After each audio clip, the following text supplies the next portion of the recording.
Lewis has gone with this stuff because he just said, "How mad can I go with this?" And I just said, "As mad as you like." And so I have no idea what's coming. He's gonna like turn out that Nigel doesn't actually exist and he just disappears and everyone's like, "Who's Nigel?" Poor Nigel. DM'd by M. Night Shyamalan. What a twist! His one weakness was the air. God. What a stellar director. Who everyone thought was good again for like 2 minutes, and then everyone remembered he was terrible. No, and the visit was good. Yeah, that's Are what I you mean. joking? Did we watch the same film?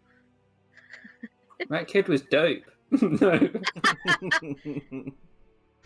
A load of people walked out of the cinema when I went to see it. I really liked it. Which one? The Visit. I enjoyed it. I liked it. It That was was cool. kind of dumb, but I enjoyed it. Right, anyway, should we begin if everyone's ready? I'm ready. Yes, sir. Okie doke. Awake. Right. In the last session of Curse of Strahd, you began as you prepared for combat with Vladimir Horngard, the leader of the Order of the Silver Dragon. Wielding the artifact you sought, he proved to be a frustrating opponent to put down as the spirits of the once noble knight seemed to fuel his undeath. However, with your combined efforts, you eventually managed to put him to rest. With the first part of the cleansing of Argynvostholt complete, you rested and then headed downwards into the crypt of Argynvost himself. There, you found a large open chamber with knightly statues on either side and a grand crypt in the centre with a huge dragon skull mounted upon it. An awful black and purple smoke exuded from the nostrils of this skull, and as you approached closer, the crypt cracked open and it animated into that of a Draco Leech. Things looked dicey for a moment, but Nigel once again proved how instrumental he has been to the Oath's success as he teleported above this creature and slammed a finishing blow with Dumathoin's wrath that was so powerful that even Osdred would be proud. Your task was your task was finally done, and the spirit of Ilkaas's father was put to rest, but not before his spirit ascended to the heights of Argynvostholt and lit the beacon, causing the skies to open with sunlight, and you all to be granted his magical protection. Ilkaas briefly communed with his father before Cal received a long-awaited response from his deity. You revelled in the beauty of the sunlight's radiance for a short time, but all good moments come to a quick end within this awful realm. You spotted 4 figures outside the mansion. 2 women, a man, and a beaten and bruised prisoner that Nigel quickly recognised to be his father-in-law. The shortest woman, wearing a skull mask, playfully offered the man as a gift to Strahd's favourite member of the Iron Oath before inviting him specifically to dinner. However, as the man looked up at Nigel's face, you could clearly tell that he looked as if he had seen a ghost, and declared that there was no way that Nigel could be alive, considering he had killed him himself. And that is where we begin our session. So let's move you back over to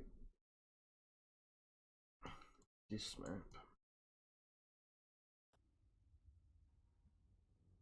That's my music. In this case, wind volume.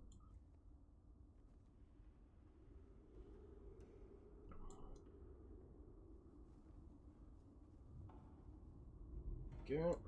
Am I the only one that roll 20s kind of laggy, a bit choppy? Not for me today, No. but often it is. It's a little bit.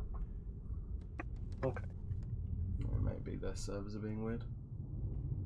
So, standing before you, you see these 3 figures. I will remind you exactly what they look like. First, you have the shortest amongst them, the woman who spoke to you.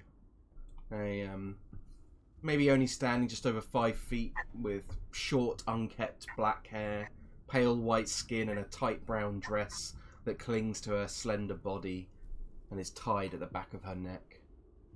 She wears beautiful jewellery that hangs around her neck, and the mask sits upon her face, the skull of a ram that has been exquisitely carved in order to sit upon her face and then curl upwards so it appears she has horns protruding from her head. You also see a man is an elf with angular features, but none of the grace. He has dark tanned skin, long flowing hair, and it's only offset by his awfully crooked nose. He wears long, extravagant purple robes that meet at a high collar at his neck. And then finally you see a much taller woman who stands taller than the man at over 6 feet. She has a long pointed face and wears incredible embroidered red dress with a large collar that reaches outwards like the petals of a rose. You also see floating around her is a number of different swords, similar to how Cal telekinetically wields the dancing sword that you guys gave him. The woman here in the skull mask kind of skips forwards with this knife in her hand once more, and she says, "Well, we don't have all day, do we? Do you have a response to our Lord's invitation, Mr. Montague Woundcaller?" Nigel's just like, what the fuck is happening? He's probably just staring at her pretty dumbfounded. The man on the floor is kind of just like freaking out and just banging his fists against his head, just like, "I'm in hell! Let me out! God save me!" Hell is where you deserve to be. She kind of skips over to him and says, "Did you hear that?" And then she like kind of runs the knife like kind of very like carefully along his neck. Where would you say this giant pillar of light that we're standing in, where does it end? It would actually be further back than the map. It would be like Okay. pretty much where the map ends, to be honest. It's not like So they would be more. Yeah, they okay. would be just outside Quite it. far away. Mm-hmm. Okay. Ilkaas has gone to hide back in the house. Probably smartly. Farrah, still a panther if I remember, so she's just growling at these people over here. Mm-hmm. And she kind of leans down to the man and sort of kicks him up the arse slightly with the back of her heel. It's like, "Go on, get over there then. You're our Lord's gift." And he kind of like looks up at her and she kind of like snarls slightly and he starts kind of like crawling slowly into the light towards you all on his like hands and knees and says, "Well, it's been such a pleasure, and I could, to be honest, just seeing you all in the person, I've heard my lord, he has said so much about you, and just look at you all, you're all so fabulous." And kind of licks her teeth slightly with her lip, and you see this man in the back kind of leans back and rolls his eyes and says, "Come, Voluntar, this is getting boring." She's like, "Boo to you. I'm having fun, Escher. And we finally get to meet our famous heroes." He just kind of rolls his eyes again and says, "And plus, we still have to wait for Mr. Montague to answer the invitation. Our Lord has assured you will be safe on your journey there and safe on your journey back." I think Nigel's wise enough to think that does not mean I will be safe while I am there. "Sorry, I have misspoken. Our Lord has assured that your entire visit you will be safe as well." That also does not assure me that I will not become one of like him. "Well, I can assure you, and I have my Lord's word that you'll return exactly as you are, Mr. Montague Woundcaller." in your fine self. But I mean, Guys. she kind of looks up at you and then looks around. She's like, you would make such a good addition to the family, though.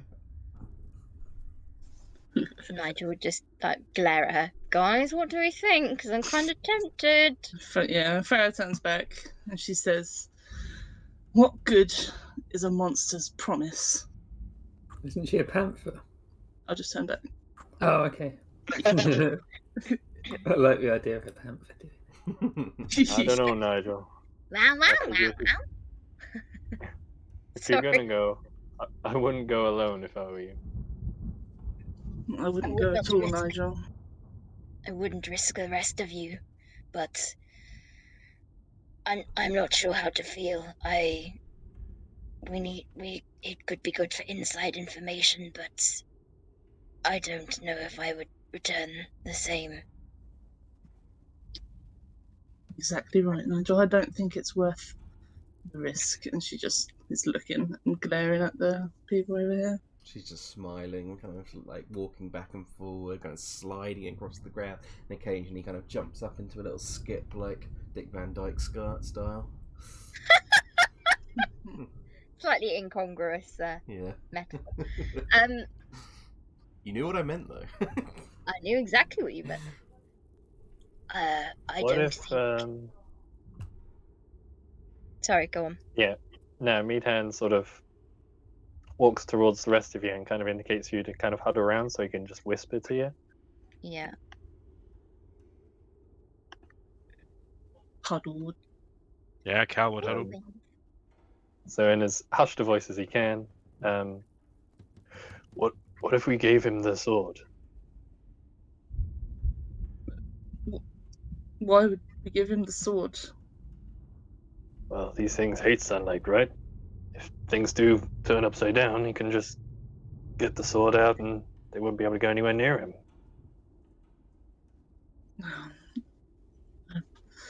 It's basically, if he finds out, if he could just take it from you, Nigel, potentially, and then it'll just give him even further advantage. I don't think it's worth going at all, personally. I'm not sure that the potential gains outweigh the potential risk. Well, I'm not sure there are. remember- Oops, sorry. Yeah. No, you go. Well, you remember his promise to Neville. That didn't turn out so well for him. Yes, haven't seen him for a while. You killed him. Yeah, he did. But we don't know that, do we? Yeah, you We killed him. came We back killed as a him, yeah, we vampire picked him up. spawn. Just- Oh, yeah. Yeah, no, I do remember that. Sorry. Oh, Sure. stupid brain. Good time. Yeah. No, but he does assure that I will return exactly the same as I am now. So, perhaps... I don't know. He Do you won't really be trust showing him? you anything that he doesn't want to show you.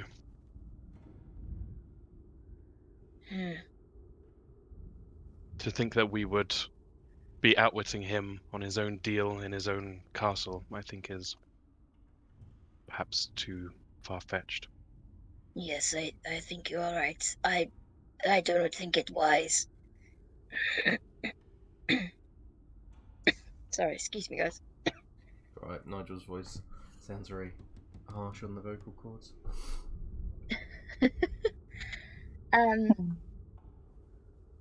Is that agreed then, do you think? Not.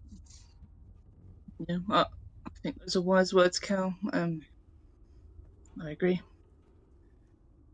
Yeah. There's no clear way of getting you out if things do turn sideways or whatever. Yeah. Oh, but I really wanna! Fine. Nigel would step forward and say, I will not be dining with you or your lord. She kind of like noticeably kind of like drops her shoulders slightly. It's like, how boring! Our master is going to be most displeased you have disrespected him, though. I do not care what pleases or displeases him. Well, I know when we're not wanted. He's like, She kind of steps back and says, "Enjoy your gift, Mr. Woundcaller. And to the rest of you, I'm sure we'll meet again soon." And she kind of like blows you all a kiss. You see the middle guy just roll his eyes again and then just like put his hands into his robe and just they all begin walking off away from you. The silent woman with the swords, they just sort of drift alongside her as she walks. Shit, that didn't go the way I thought it was going to. We'll get a chance to see Ravenloft soon enough, Nigel. Okay. I'm not looking forward to it. I am. The man on the floor, Nigel's father-in-law, it's kind of like moved his way over to the sort of statue of the dragon now, and it's just kind of like put his back against it, and you just hear heavy breathing and just like, no, it's not real, wake up. Nigel would walk over to him and say, and he would sort of like take hold of his wrists, but gently. Get off me, you beast! Calm. Unfortunately for you, this is reality. Get off me! Get him off me! He's like proper freaking out. Nigel would just like throw his hands back and just like walk away. It's not real. You're dead. I killed you. This is hell. This can't be hell. Much though you belong there, this is not hell. You are alive. I am alive. This is unfortunately reality. It's impossible. I killed you myself. Whatever you think you remember, it is clearly an illusion. I remember the day as well as my own daughter's birth. My daughter who you defiled. You disgusting beast. Stupid! Can I just go for 2? I'm so sorry. I'm needed for 2 seconds. Is that all right? Yeah, of course, yeah. Sorry, I'm just gonna work out what the fuck I'm gonna do as well. Yeah, no worries. Who's got the sword currently? I think Nigel has, doesn't it? Sword. Oh. Farrah's got it. Because it was passed around like 4 times. Yeah, it was. Hot potato. Light potato.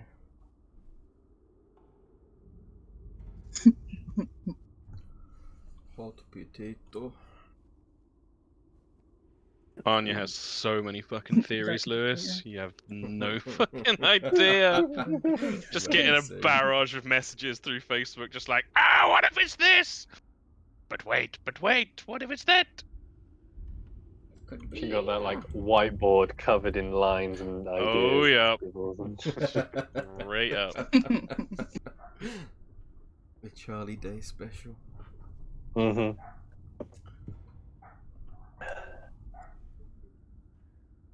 I'm trying to remember. Did we have a rest of some sort? You had a short These rest. old tokens.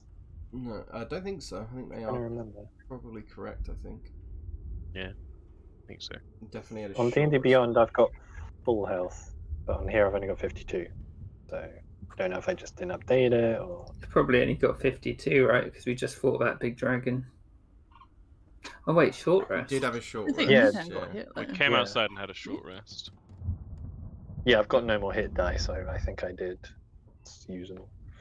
Maybe you are at max health then. I mean, I will say the time is about like I think it's about midday-ish, if I'm correct. Double check.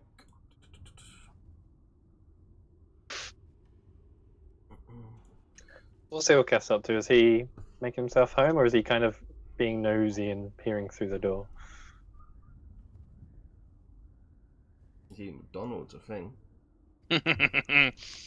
Broken into- Comes with his Mackie D's. Broke him into his 20 nugs.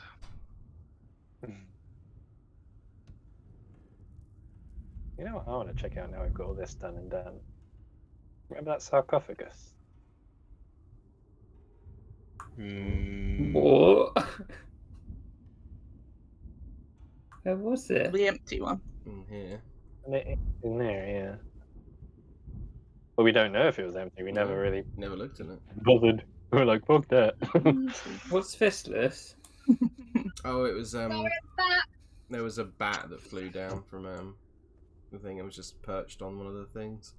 It currently is still perched on top of the or near the statue. Okay. Is this in real life or No, in the game? in the game. Okay. Sorry, I'm back.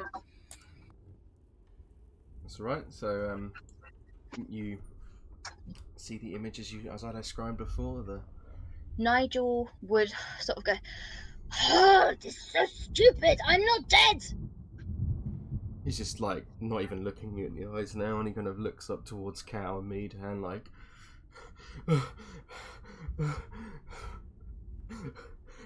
this can't be real. This can't be real. Are you real? Guys, can one of you take my pulse, please? I'm starting to doubt I am alive now. Which definitely You sounds are like alive, not a good Nigel. idea, actually. Yep, but am I now? But what I don't know is what you mean. And she looks down at the guy. What do you mean you killed him? He's standing right in front of you. I cut his throat. I watched him bleed out.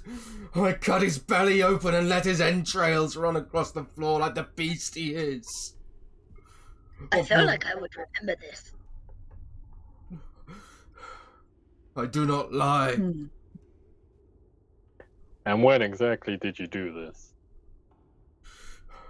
Many a year ago, after he defiled my daughter, that thing. You call our love defilement? It was defilement. You are a beast who tricks young women into your bed. She was my sweet flower, and you defiled her. But it's not possible because you are dead. I took you into my chamber. Surely you remember that. Otherwise you are not him. Yes, I remember. I remember what you did to me. I did what any father would do. If she was a flower, she bloomed only for me. Don't you talk about her. You beast. I don't want to hear any more of this. And he would just sort of like stand over to the side, on like the other side of the statue, so he could hear what was going on, but so he can huff. Ilkaas would just look around confused at the guy, Yeah, and he's so like, is he staying here, or... I don't like what he said.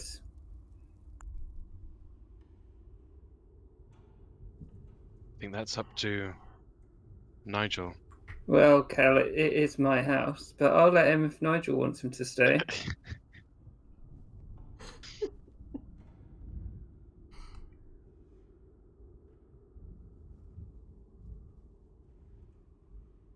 So, what are you guys going to do with this man? Apparently he's on the floor, on his knees. Let's eat him. God knows we've got hardly any rations left. Exactly. Yeah, couldn't get Strahd dinner, so he gave us takeaway instead. Oh dear. Ilkaas just looks down at him. He's like, "What's your name?" Kind of looks back up at you, Ilkaas, and he says, Lewis has quickly got to go check.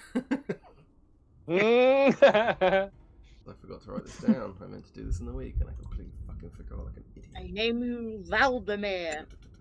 Does have a name.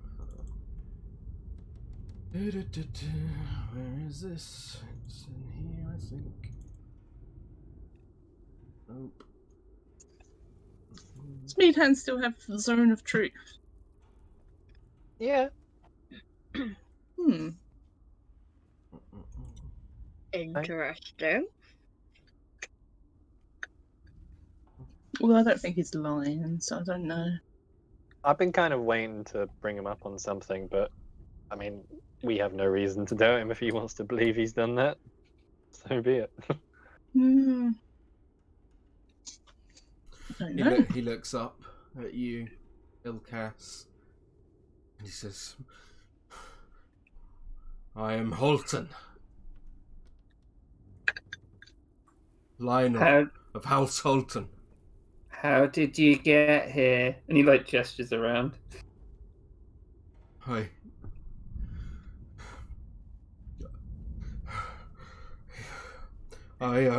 awoke in my bedchamber. My guards, their throats have been cut, and those three. And he sort of looks back towards the sort of edge of the light, and one other, a man with unkempt hair, a little on the shorter and fatter side. They bound me, and then all I remember is being in darkness until they brought me to a room, a stone room with nothing but a dais and a tomb inside. Doesn't sound too bad. And then they brought me here. Those three, they must have killed me. This must be hell. Well, if this is hell, I was born in hell, and I don't think I was. He looks at him. Sorry. He's like, this can't be real. This can't be real. This can't be real. Alright. Stand aside. Meadhan approaches him, and yeah, let's see what happens. Fuck it, why not? Gonna cast Calm Emotions. Okay, is that a wisdom save? Yeah. I think it is. Charisma. Charisma, okay. Actually would be plus one more to that, but 7, I assume, yeah, fails, so... Yeah, DC 12. You see him kind of relax slightly, and he's like, oh, that feels better. And he like kind of adjusts himself against the rock. Just quickly read it.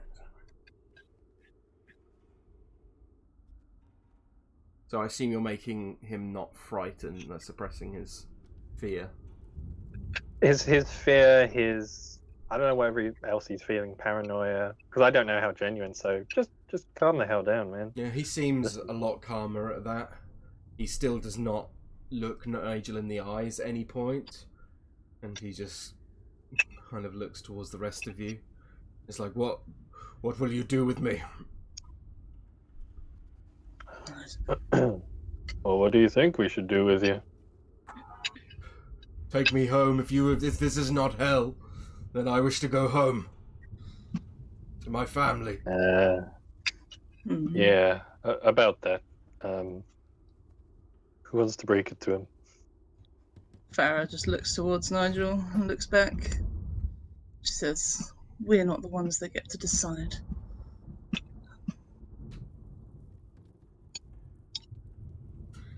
You can't let that beast decide. He is a monster. He would turn on you in a moment. Be quiet! I will not. You are a beast. Don't you think it's a bit foolish calling him a beast in front of people who could potentially be his friends? Yeah, and Cal will draw his scimitar as Ilkaas says that. Also, I'll be honest. I kind of wanted my calm emotions to also apply to Nigel. Yeah, Nigel has to roll the charisma save then. Okay. Nigel was mostly just being like, will you shut up for a second? But I get that he's also like probably freaking out in himself, so. That's Oh, you're good. He kind of, as Ilkaas says that, and the cowl drawing the sword, he kind of shrinks into himself slightly more, and it's just kind of like closing his eyes. He's just sort of muttering a small prayer under his lips. Nigel did describe to us what happened to him, didn't he? I think so. Not in so many words. I think he sort of gave a brief idea when he was talking to the Vistani, but I don't think he's ever actually explained it to anyone except for Pitch. Okay.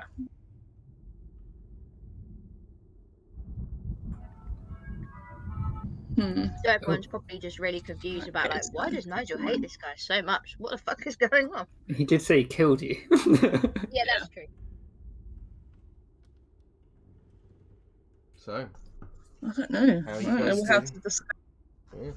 what he's talking about.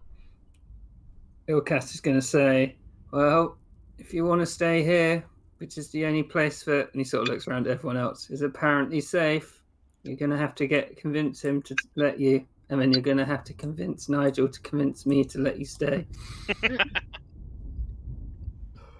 I do not wish to stay, I wish to go home. Still Ilkaas know about the mist? Or not? I think you'd have very Good limited point. knowledge. You'd have never tried if it had no you'd reason never- to. Yeah, exactly. True, yeah. I guess Ilkaas to be look up and like, well, you could just let him go. I mean, it's Nigel's choice, but... I don't know how comfortable I am keeping a man around that wants to kill a member of the Oath. Any gift from Strahd claims is to surely have- meant to harm us rather than help us. I am curious to know what he means. She's just talking about him right in front of him, but not talking to him. He's not replying anymore. He's like quiet, and you can hear him like quietly muttering this prayer under his breath, not engaging any viewing eye contact. How far away is where he lived? I mean, it's on the Sword Coast. Oh, so basically he's fucked. Yeah, as fucked as you guys are. Oh my god. Great.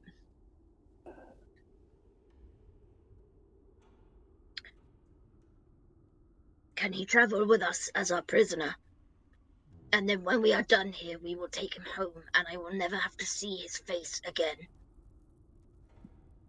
That is generous of you, Nigel. It'll be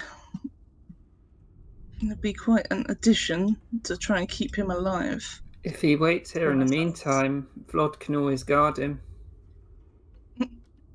I have these. And Cal would hold up some manacles from his pack. At that Kinky. sight, he looks up at Cal, hearing the clinking of the manacles, and he's like, I will not be a prisoner. If you do not wish to take me home, then I suggest you kill me where I stand. We weren't really looking for suggestions. He kind of spits on the ground and he says, Dirty drow. I hear what your kind does. You take children into the darkness. You kill them and enslave them. Ilkaas No. just looks at the spit and he's like, please don't spit on my property. Nigel would walk over to him and grab him by the chin. You may disrespect me, but you do not disrespect my friends. Get your hands off me, you beast! I'll put you back in that dungeon first chance I get. Considering how apparently you killed me last time, do you think that's really going to work? If you somehow, some magics or whatever, witchcraft brought you back from the dead, then I will make sure you're locked up there forever, so it won't happen again. Nigel was just like shaking his head. What are you talking about? Tell me! I am telling you the truth! I killed you! I cut your throat! Cut your entrails out! I chopped you into little pieces! I'm so confused. Yeah, when you said batshit mental, Lewis, you meant it. Mm-hmm. Nigel was just like, what is happening? I definitely have been never been chopped into tiny pieces, as far as I'm aware. I mean, no one's done an insight check yet, I will say that. Oh, can I do an insight check? Of course, yeah. Because I have no idea what the fuck is going on. 20. You get the impression that he looks like he's telling the truth. Interesting. He does not That's seem what I like suspected he's- anyway. He does not seem like he's lying. Nigel, do you remember him? Oh, well. Remember anything like that? Perhaps he's mistaken someone else? Would Nigel remember? All you remember is what you know from your backstory. You know that he imprisoned you, you know that he tortured you, and then as far as you remember, he let you go. He is admitting he is a murderer as well. It's not murder when it's a beast. We have different definitions of murder. What would you know, scaled freak? Would Farrah know about magic that could alter memories? Do an Arcana check for me. I'm glad you said that, because I was going to say, can Nigel backhand him? Arcana, not very good. Whilst you do that, Meadhan will like squat down to him and just say, "Hey, buddy, you're the only human around here. I think you better start behaving." I like the idea that Helen's in the background saying, the crystal agrees. He just kind of looks up towards Meadhan, who's probably the most imposing figure here, being even bigger than Nigel, and kind of backs down slightly at that comment. And 18, there is definitely spells like modify memory you would be aware of that you would know that like quite talented bards or wizards are capable of casting spells to reshape another creature's memory. But Hannah, are you thinking it was cast on him or it was cast on Nigel? Well, Nigel's alive, so I'm thinking it's cast on him. But by who? Maybe. Was there anyone else in the room, Nigel? No, it was just me and this beast. Yeah, you see her just glare down at him. He's kind of just gritting his teeth and kind of occasionally eyeing towards Meadhan. Can Cal use his divine sense and see if this guy's undead or celestial or fiend? And you get your awareness and does not know pings. Definitely fiend. Oh, should I do my magic awareness thing? There you go. I was waiting for that. Could do, yeah, of course. And if you did, there would be no magic coming from this guy. Oh. What the fuck is happening?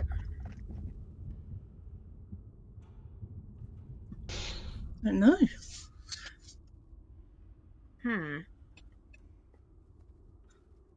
I don't know if Nigel would put up with it anymore. I think he'd just probably walk away, but that's not what I want to do.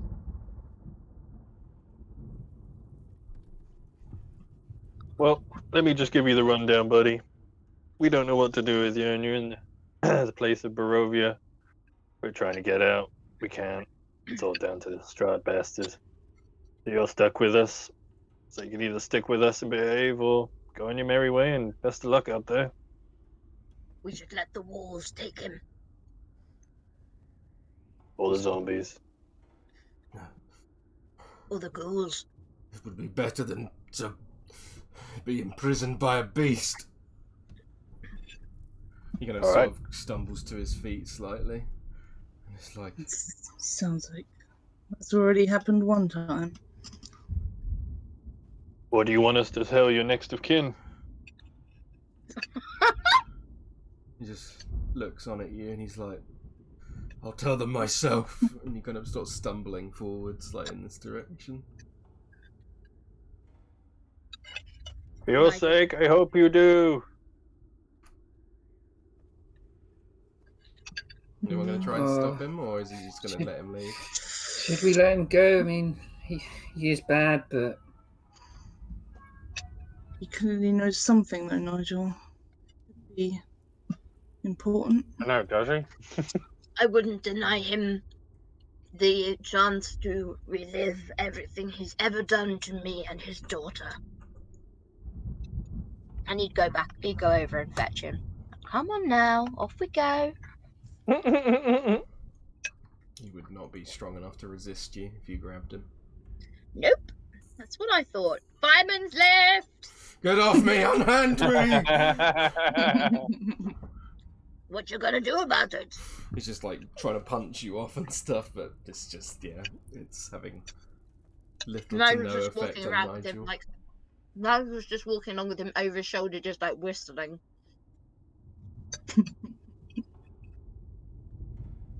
And he would take him into the house. Sorry, Ilkaas. Yeah, if Nigel was taking him in, he wouldn't stop Nigel taking him in. Not that he could. Just make sure he doesn't sit on the rug. He would say to Ilkaas, sorry, this is just a temporary solution. As long as you don't put him in on my father's tomb, that's alright. And Nigel would just sort of look at him like, why would I do that? Well, it's out of the way. Fair point, well made. And just walk away. Unhand me! Unhand me, you beast! Maybe you could put him in the bathroom with Vlad. No. I hate to think what he would do to Vlad. Good point. So you carry him up the stairs into the house. What are you doing with him? Because, yeah, if you're not going to let him go, then... I'm just going to put him in a room somewhere. I mean, more long term. Are you just going to leave him in a room? Like... You want him manacled? Yeah, like what? I haven't figured that out yet. Well, you got to start thinking, because this is a puzzle for you, Nigel. I'm open to any suggestions. Well, Farrah's heard the words dungeon and lots of other bad stuff, so she's pretty pissed right now. She doesn't like him. So, yeah. He ain't going anywhere, so... Yep. We're going to go into this room over here, I think. What you do? What is this room? Oh, wait. I'm looking for a sitting room somewhere. I mean, this room would be the closest thing to a sitting room. It's got a empty fireplace, a number of broken tables and furniture across the floor, and there's a large closed, like, black sarcophagus standing up against the wall in the north part of the wall. Okay. Perfect. Would there be any chairs? Sorry, Tom. There would not, no. They would all be smashed to pieces. Can I sit on this box? It's a sarcophagus, so it stands about your height. No. What does the sarcophagus have in it? You haven't opened it, so... Ilkaas is going to open it. It's his house, and he's going to do what he wants. You pull it open, Ilkaas, and it looks like it's been carved and hollowed out to be turned... Well, it looks like it was legitimately once a sarcophagus, but it looks like it was converted into a wine cabinet, from what you can tell. Doesn't seem to hold anything currently, but... I love that idea. Does it have handles on the front? Yes, it does, yeah. You'd look at... We could put him in their cow and tie it up with your manacles when he's out of the way.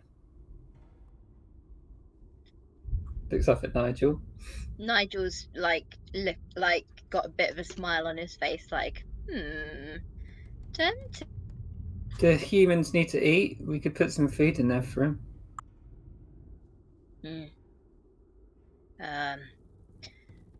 From what I remember of my human friends, my human family, they would not survive if we left them in there for several days.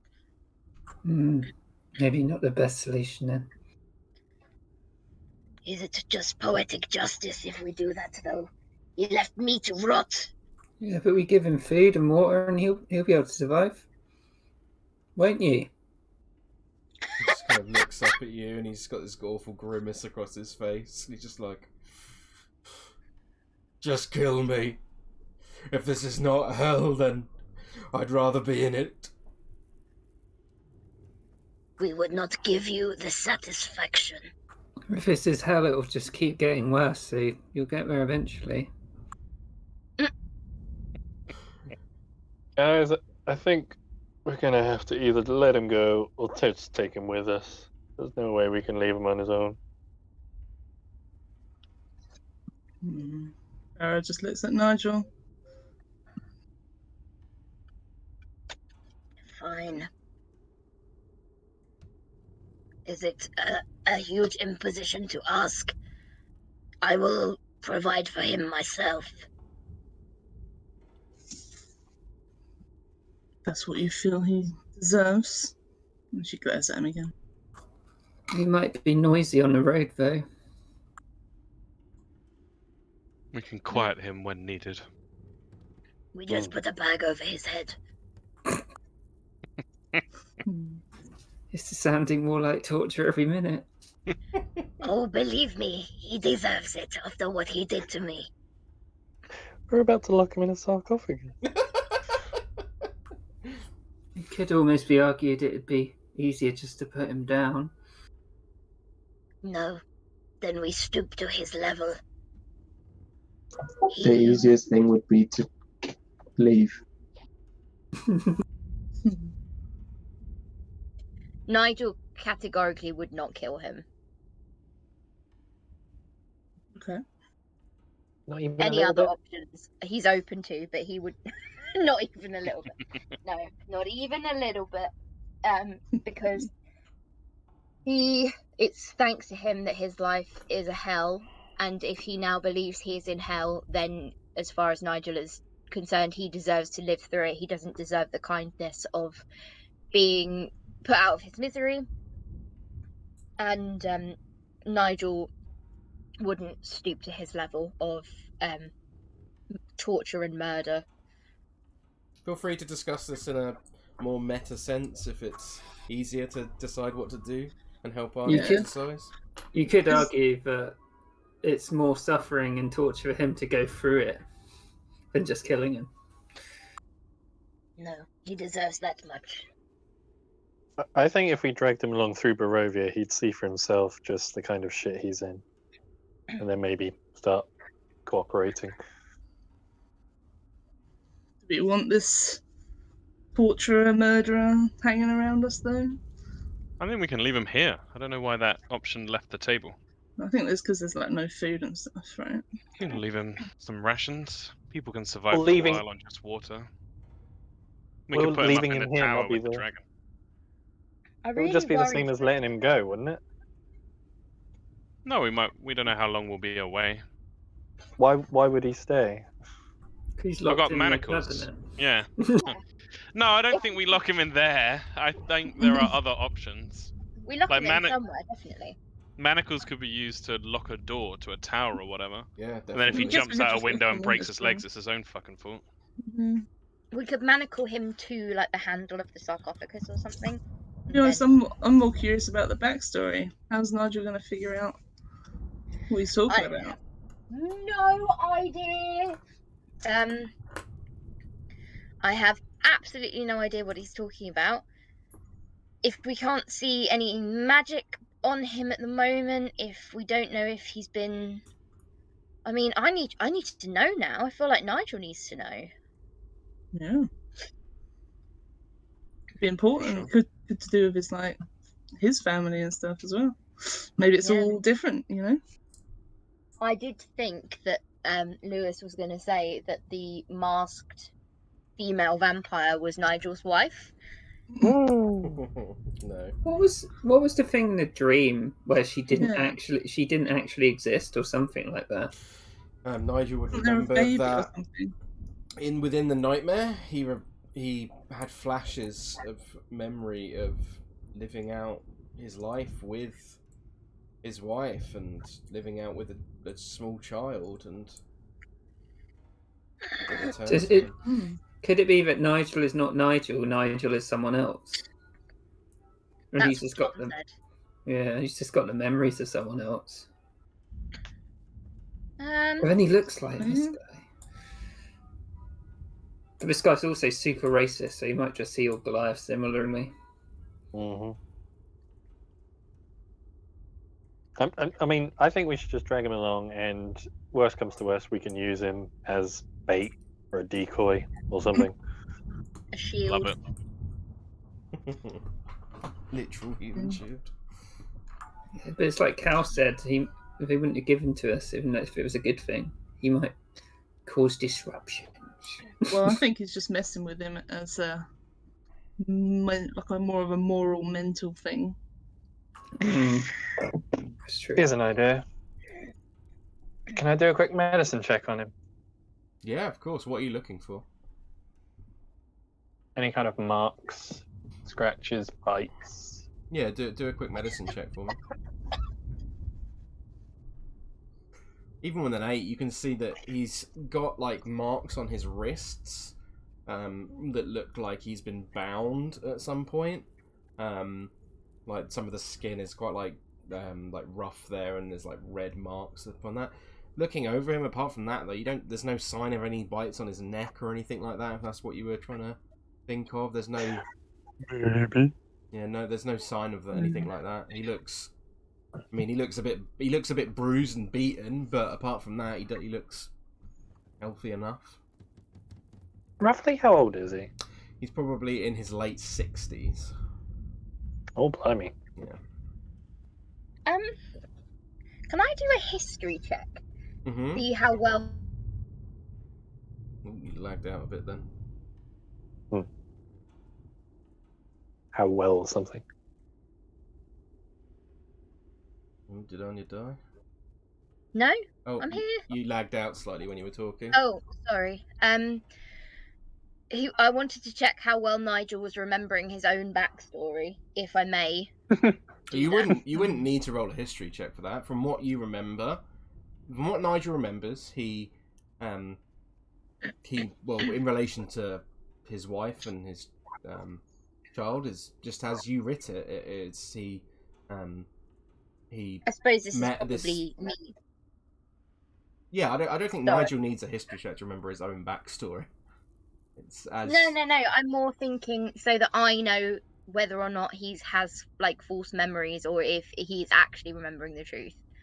I mean, is what I was thinking. You don't know. That's a philosophical question, isn't it? Like, That point well made. as far as you know, as far as Nigel remembers, he remembers meeting when they eventually married, his wife. He remembers that she got pregnant. He remembers that she died in childbirth, from what he can remember. And he remembers being captured and tortured by her father-in-law. And eventually he remembers him letting him leave. And since the nightmare, he remembers different memories.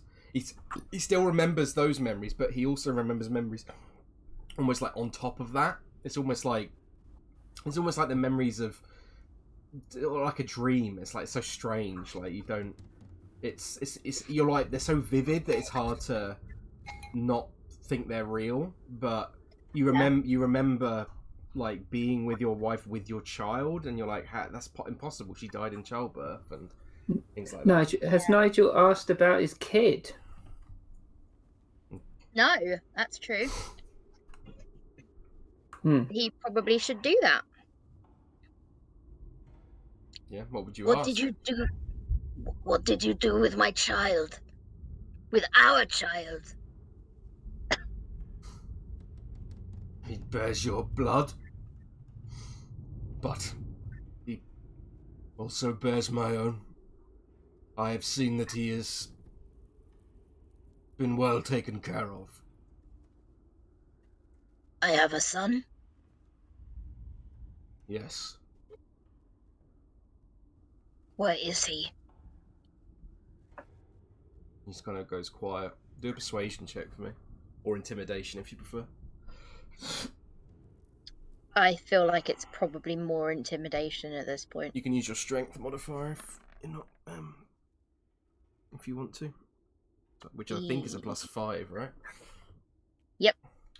Yeah, so, you kind of sigh slightly. And, they are Steph, yeah. I mean, they're not a thing in the lore as much, but yeah, but Nigel is half Goliath.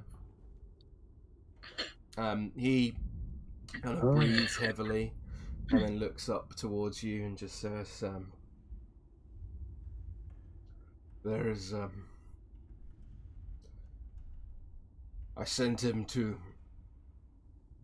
a family friend, a man within Baldur's Gate. You would know, Nigel, that Baldur's Gate is one of the biggest cities on the Sword Coast. It's like far south from Waterdeep. Okay. But he is alive. When I last checked, yes. If you have let anything happen to him, I will not remain so merciful. He kind of says, he is of my blood as well. I would not let my daughter's child be thrown to the wolves like you should have been.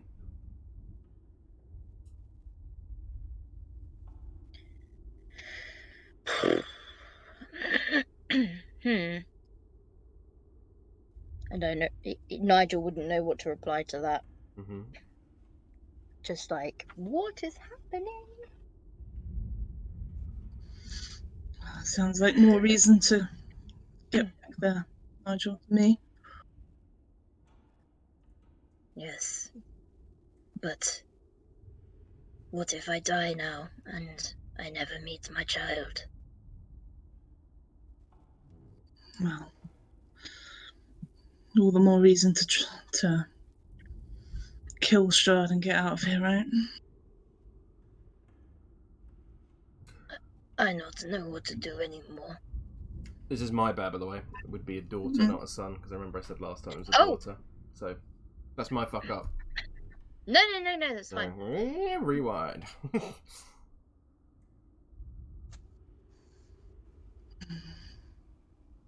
I think Nigel would probably just go into this room to try and calm down and probably smash up the furniture a bit more. Yeah. Even more than it already is. You just lay waste to it. Splinters! I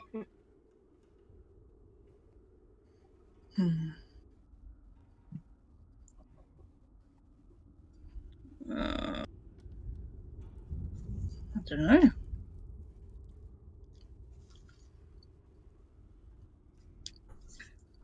Yeah, so, I mean, if you guys are going to imprison him or if you're going to take him with you, it's up to you guys. I think the decision mostly falls on Nigel's shoulders, it seems like, but... Oh, God. I would say to the room, this man may be in some way a tool of spying for von Zarovich. It's possible.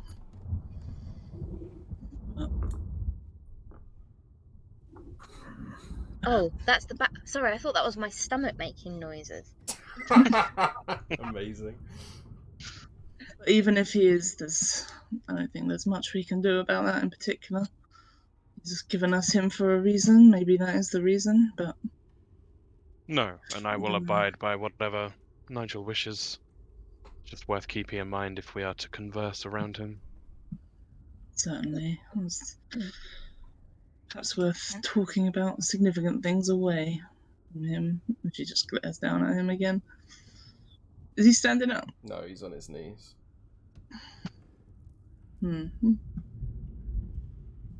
He's like pretty much in subjugation of you guys. Like, there's nothing he can do. And you can tell he seems too proud to like try and run away from you and stuff like that. She just glares down at him. She says, "Why don't you face the corner?" Do an intimidation check. Good. With advantage, I'd say. Because, yeah, at this point he's... Oh. Yeah, he just looks and he just goes and stands kind of meekly in the corner. Yeah. She's gonna go check on Nigel. Just stand there and see if he's alright. What's he doing? He's hiding behind this cupboard. Hiding behind the cupboard? He's just sitting with his back to the wall and he's like crunched up, fetal position, like hiding behind the cupboard. Oh, she's going in then. If he's fetal position, jeez. You'd probably be able to see his feet like sticking out of behind the cupboard. Are you okay, Nigel? He brings back a lot of bad memories. She sits down in front of you, sort of in a kneely, but not kneely. You know the one I mean. And she says, I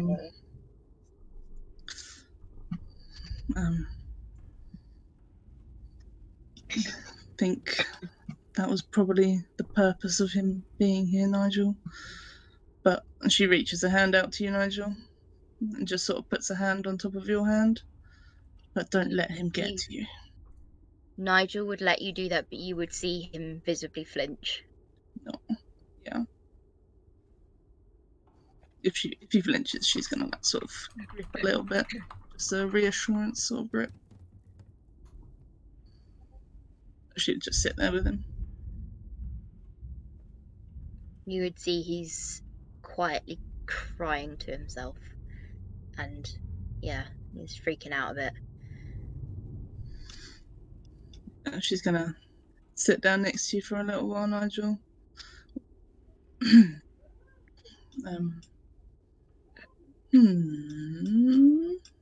He can do whatever he likes to me, but I will not let him speak to you like this.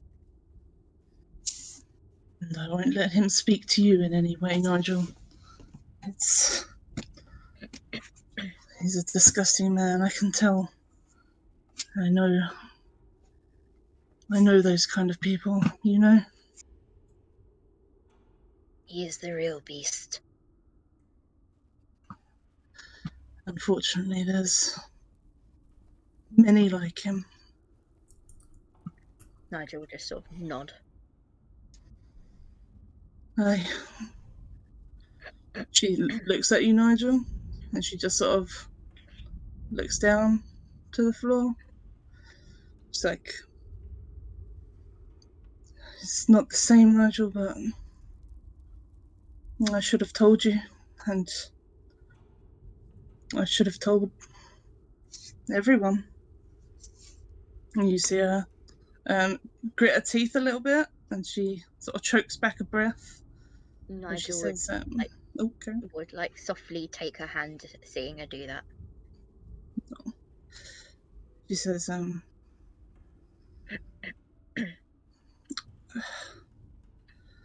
I've always been reluctant to say, Nigel. I never really wanted anyone to look at me differently or offer me pity either.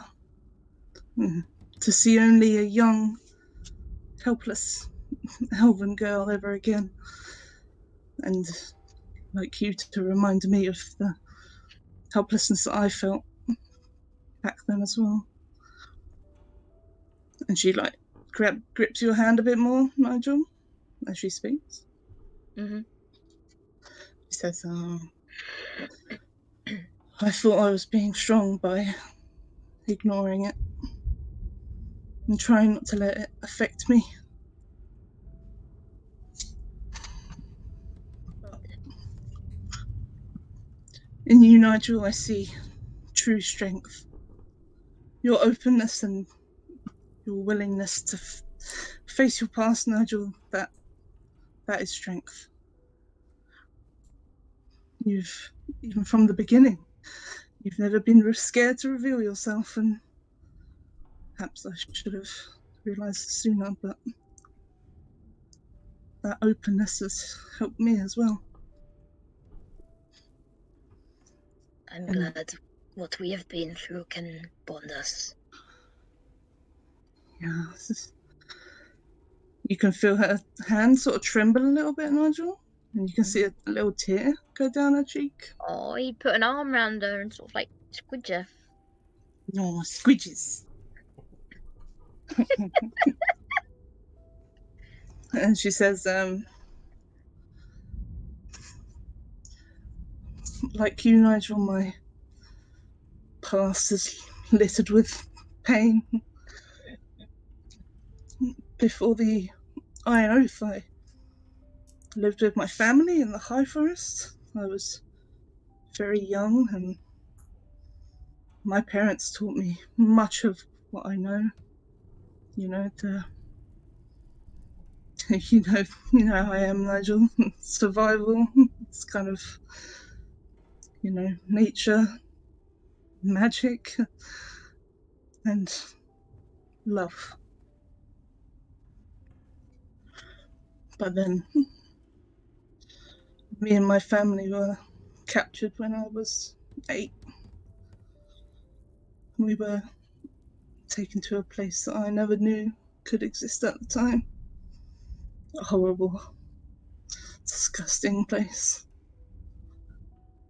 Our captures used my parents. They used their magic. And they used their most powerful form, the bear, to force them to fight for profit. My parents fought hard for their life every day, while an audience laughed and jeered at them from the ringside.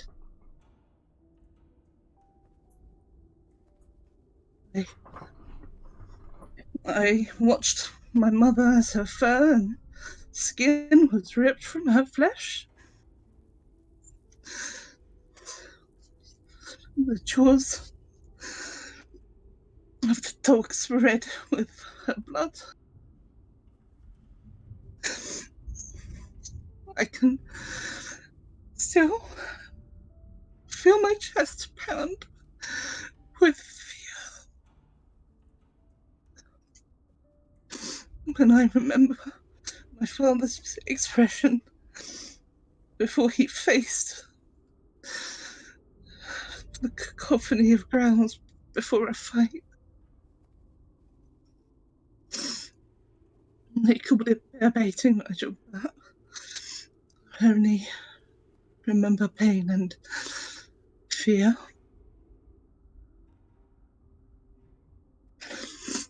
But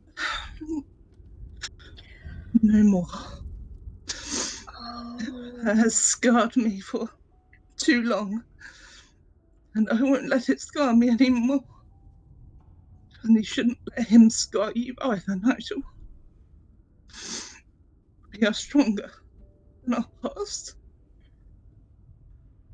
Nigel would sort of like, he wouldn't be interrupting because he wants you to, say you'll be, but he would sort of like rub her shoulder, but then he would move away from her and make sure she was looking at him and just say, Farrah, you are one of the bravest people I know, and the way you have turned your suffering into love for others and for the Iron Oath is something I admire greatly.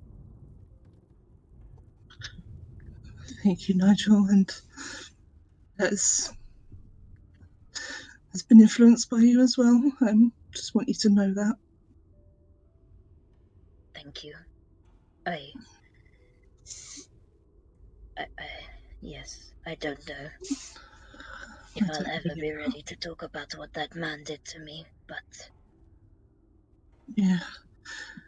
You don't need to, Nigel. I think I understand. He didn't only attack my body, he attacked my mind. And that is the most painful of injuries you can have. I never got to say goodbye to her, you know.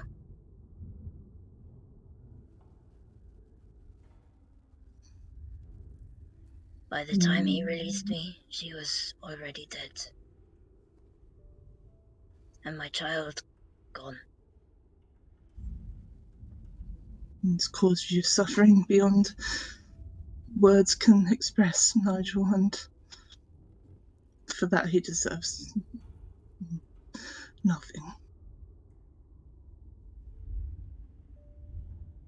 I will not stoop to his level. And he would sort of like take Farrah's hand and say, and we will not let these monsters who do this to us win. We will have good lives, and we will love. Well, and she sort of grips his hand tighter, and she just sort of nuzzles into him as well. Sort of little cuddle pile. Aw, I like this cuddle pile. Cute. So, what are the rest of you doing during this time? And if you guys want to, we can sort of fast forward a bit, and you're pretty defensible position now with the cylinder of sunlight down upon you. You guys can choose whatever you want to do with this guy, but I like to think that they've all been sitting there like, what should we do with him? Let's poke him! So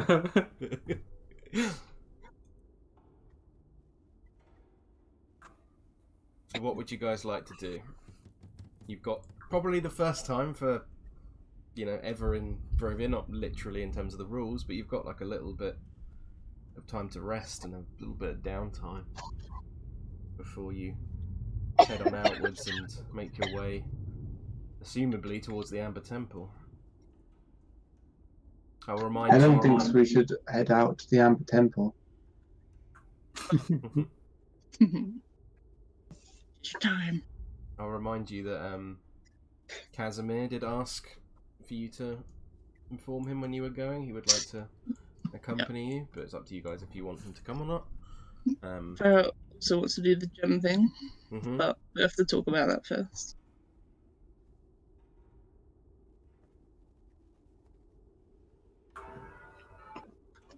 But it's like midday though, right? Yeah, it's about midday. I'd say it's probably going on for about 1 o'clock now, but you've had a pretty eventful morning.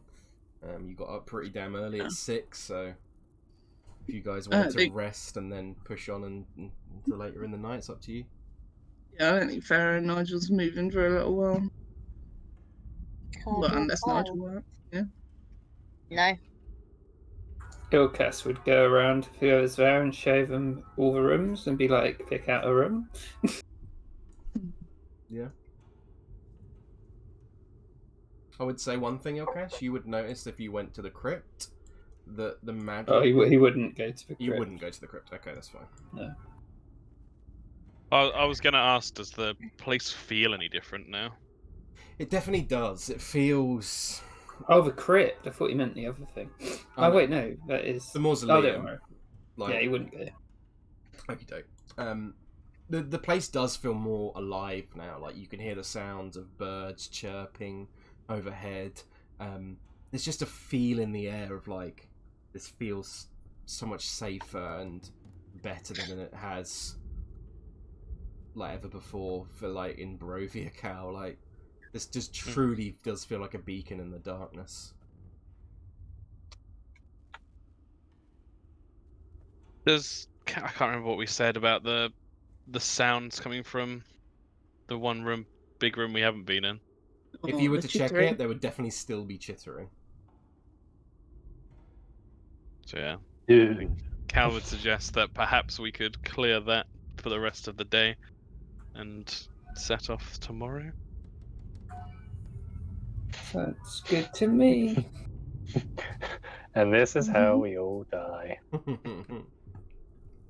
I would say for the sake of brevity, that you guys would be able to clear it. I don't think it's a hard enough encounter to really challenge you guys at this point. So, yeah. I think maybe if people want to just... I don't think you guys have really got many resources to use anyway. Like potions of healing or anything, do you? I think so.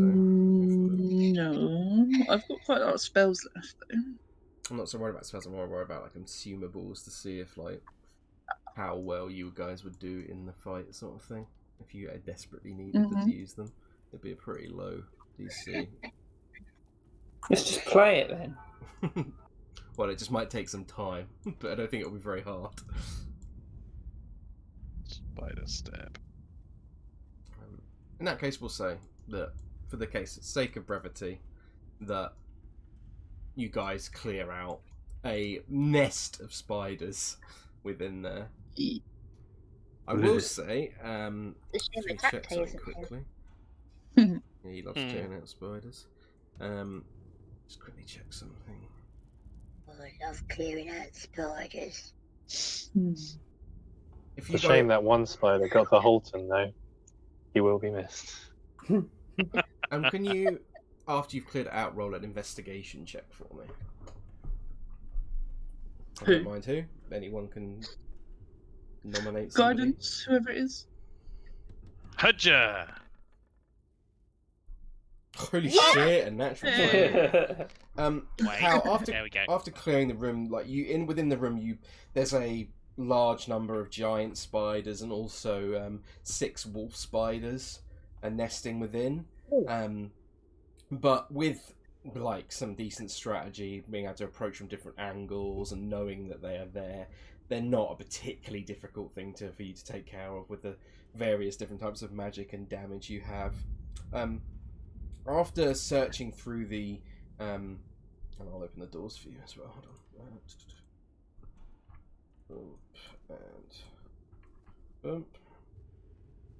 And after searching through the bodies, I'll show you the bodies as well for the sake of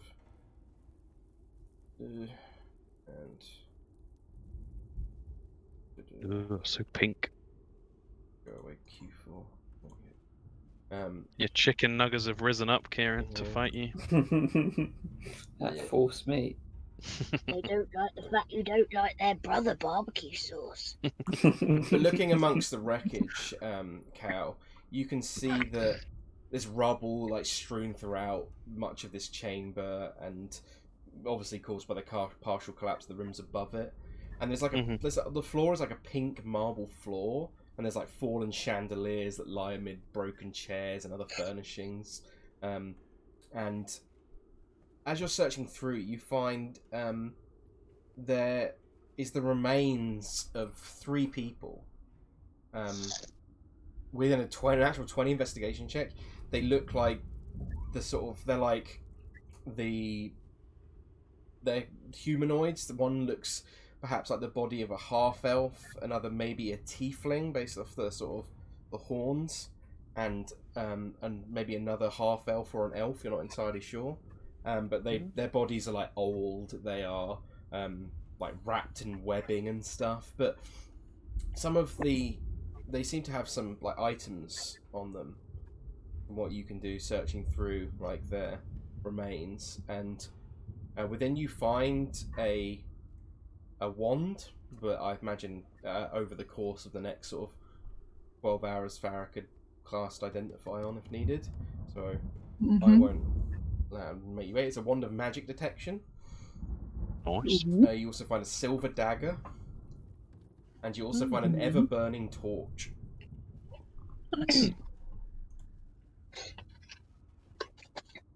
Yeah, he'd make sure everyone was aware of them, and if anyone wants any of them, you fill your boots. Can I have a dagger?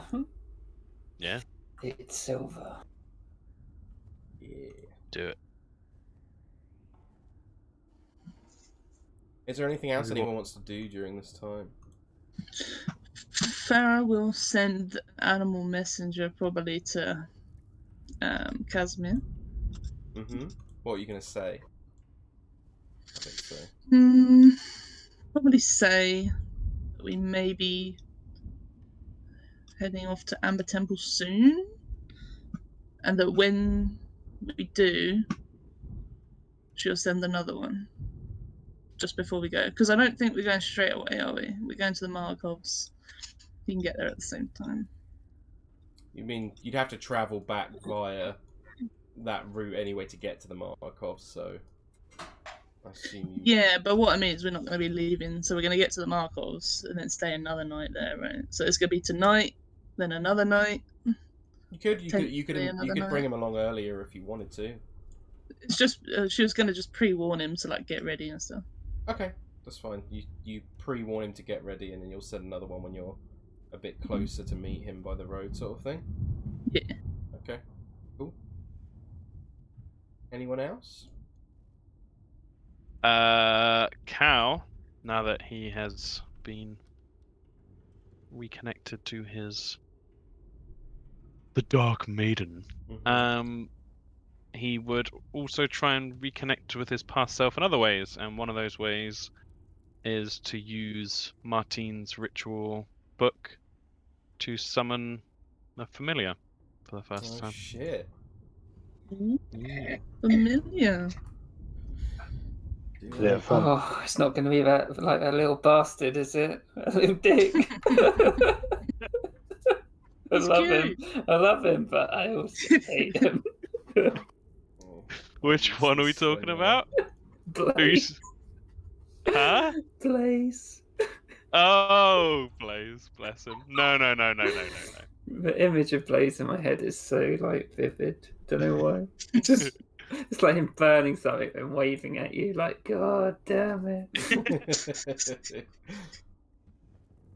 No, he would stay within the grounds, but find somewhere where like maybe the roof's broken through and moonlight could shine down on him.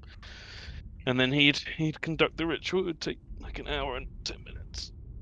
And yeah, when he gets his little familiar, he would just say, "Hello again, old friend," and sort of tuck her away.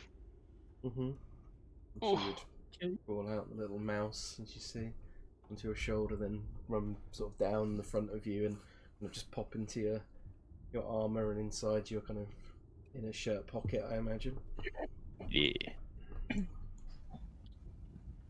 Do we need to take off rations? I can't remember if we did the night before. I think we did. I can't remember, to be honest, but if you want to take them off for today at least, then take off 1, 2, 3, 4, 5, 6, and then if you're feeding what's his face, Lionel, You have to. Lionel. Went down to 16. That's fair. Remember, Thingy doesn't need one. Yeah, Ilkaas does not need them. It's true. So We're up to 17. Meadhan's just spending the day making, like, imagine snow angels, but in the grass. Aww.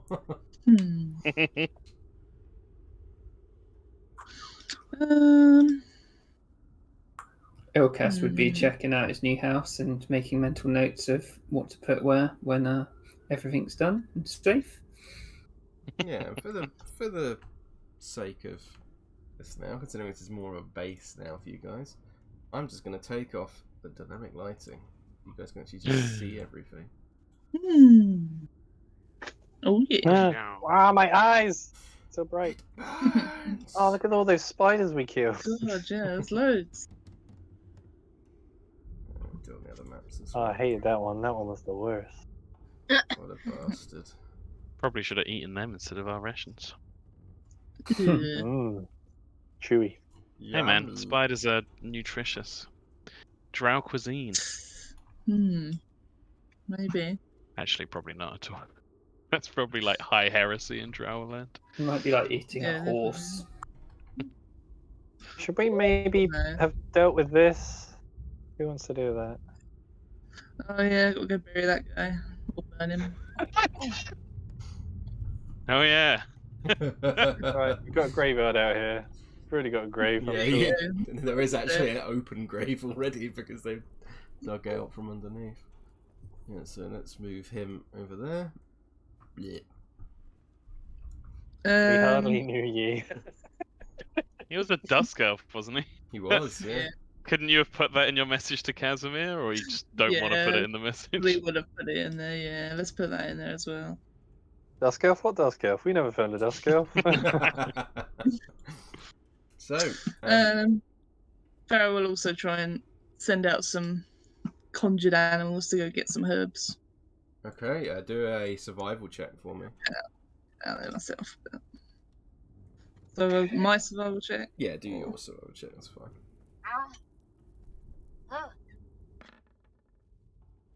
Yeah, I mean, I think you'd find enough herbs to make an entire potion of healing with that. Damn. Yeah, Nice. 27. Yeah. Pretty good. Okay, I think I need 8 hours though, so we can do half now, right? Yeah. So, quite early in the day, maybe we can do all of it. I think you could probably do all of it, enough to get... One whole potion. Yeah, I'll allow you to add 1 potion of healing to your inventory if you want. Mm. As the sun goes down, does it get darker outside before it gets darker in here? You would find that it does not get darkened in this area. Oh, it's like perpetual daylight. Mm-hmm.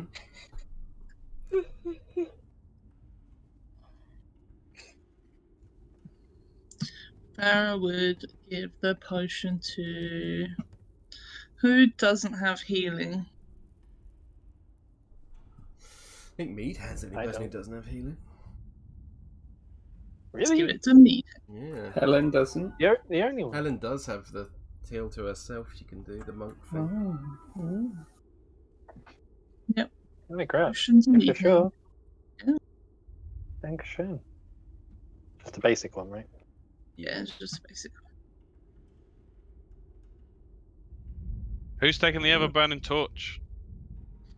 Well, who's not got night What vision? is that? Is that what it sounds like? It's a torch that forever burns, yeah. A magic torch? Yep. Yeah.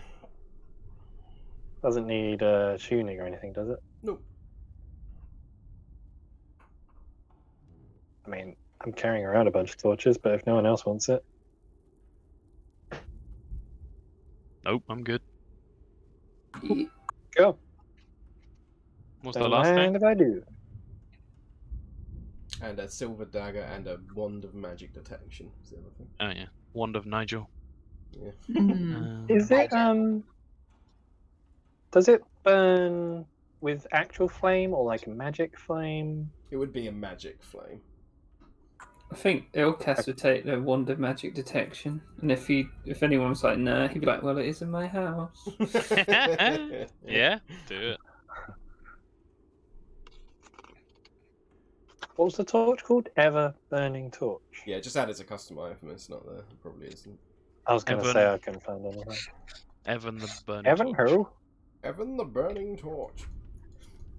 So, over the course of the next day, you can rest here and decide what you want to do with Mr. Face. Are you leaving him here now, I think? Is what you agreed on? I can't remember. Don't think we agreed. Leave it for Nigel to decide in the morning. Anya's final word. What am I doing? What do you want to do with your father-in-law? Are we going to kill him, bring him with us, or leave him here? No, we're not killing him. Can we take him with us? Or will you guys be really pissed at me if I decide that? No, he can come. No, He might not die, at all. man. Nigel will like Might be hunt useful. stuff to but he wouldn't want to leave him there just in case he dies, and Yeah. because he wants him to suffer, really. If he's coming, though, Farrah would reiterate what Cal said about not saying stuff around him about stuff. Like the sword. Maybe you want The boat. to gag him as well, because he might shout for Okay. help. Sorry, I didn't hear any of that. I lagged out. So Farrah said to remember what Hannah said about remember what Cal said about him potentially being used as something that Strahd could use to spy on you, either magically or through non-magical means. And Ilkaas also said maybe it's worth gagging him so he can't shout out to something randomly.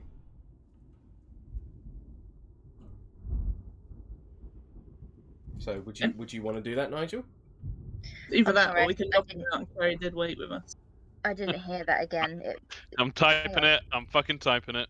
Thank you.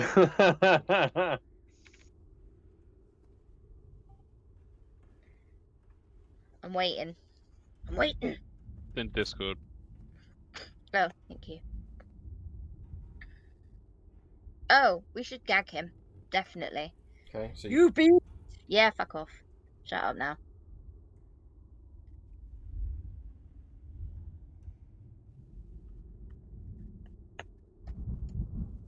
And then fuck a message in Discord. There we go. Okay, so you're going to gag him, and then are you going to manacle him as well?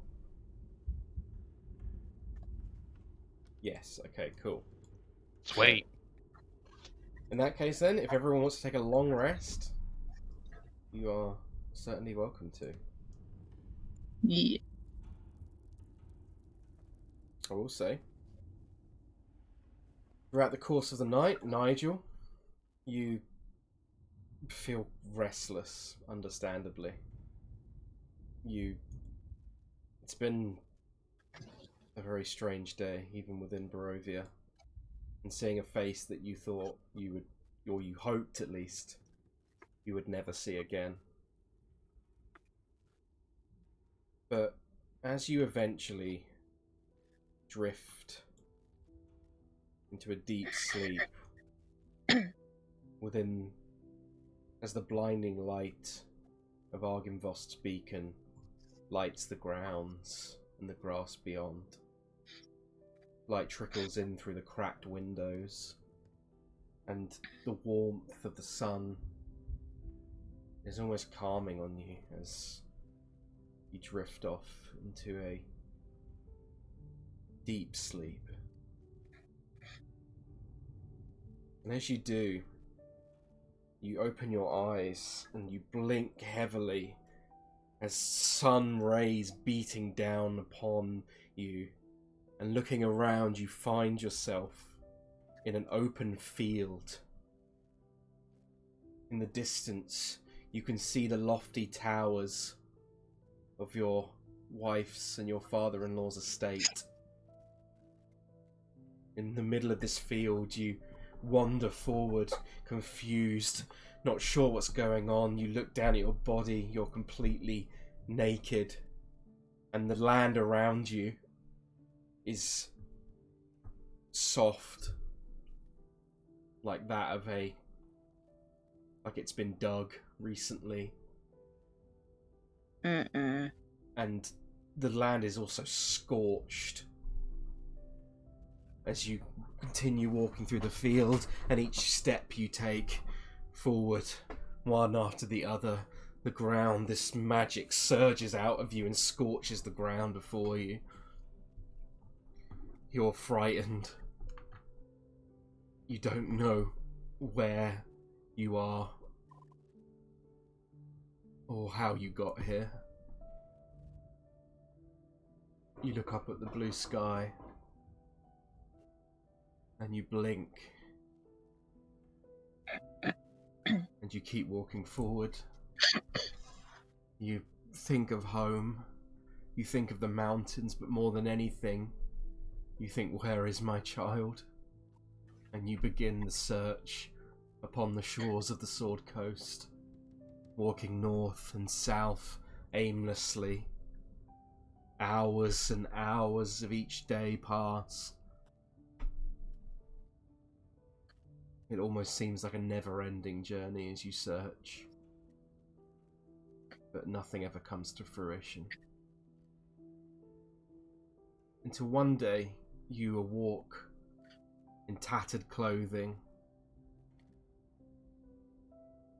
upon the roads on the high road between Neverwinter and Waterdeep, and a band of people pass by.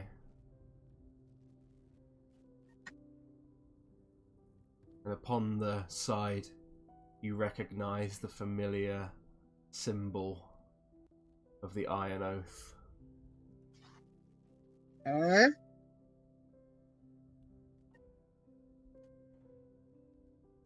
And upon the wagons, you see familiar faces. Farrah, Pitch, Osdred. And things become a little clearer. as you join your friends and find a new family. But the search always continues.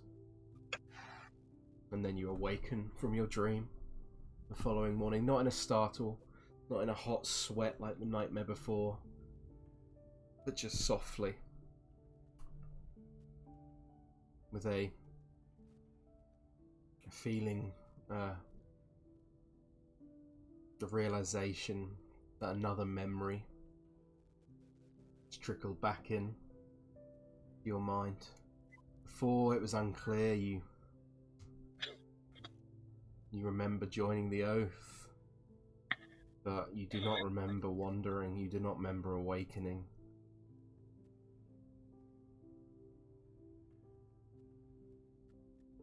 How does Nigel react? He would, as in, oh, right, no, I'm with you now. Sorry, that was me being thick. If anything's ever not clear what I've said, then I will do my best to explain anything you want me to. It was my interpretation that they sort of found Nigel wandering. Is that what you meant? Mm-hmm. Oh, okay, cool. He would shed a little tear for the people who've gone. And I'll say that the memory of you awakening this field is completely new to Nigel. He didn't have this memory before. Okay. Of him awakening completely naked within a field and upon soft ground that looked like it had been dug. And then him walking forward, and with each step this kind of lightning magic kind of just like energetically just sparking off on him in different directions, hitting into the ground and the floor. And just scorching the earth with each step, eventually dying down in his journey. But would Nigel have looked down at his own body? I think so. Would he have seen any scarring or unusual marks that he didn't remember being there, or things that he wouldn't, or that he'd be like, oh, where did that come from? You mean investigation check, Nigel?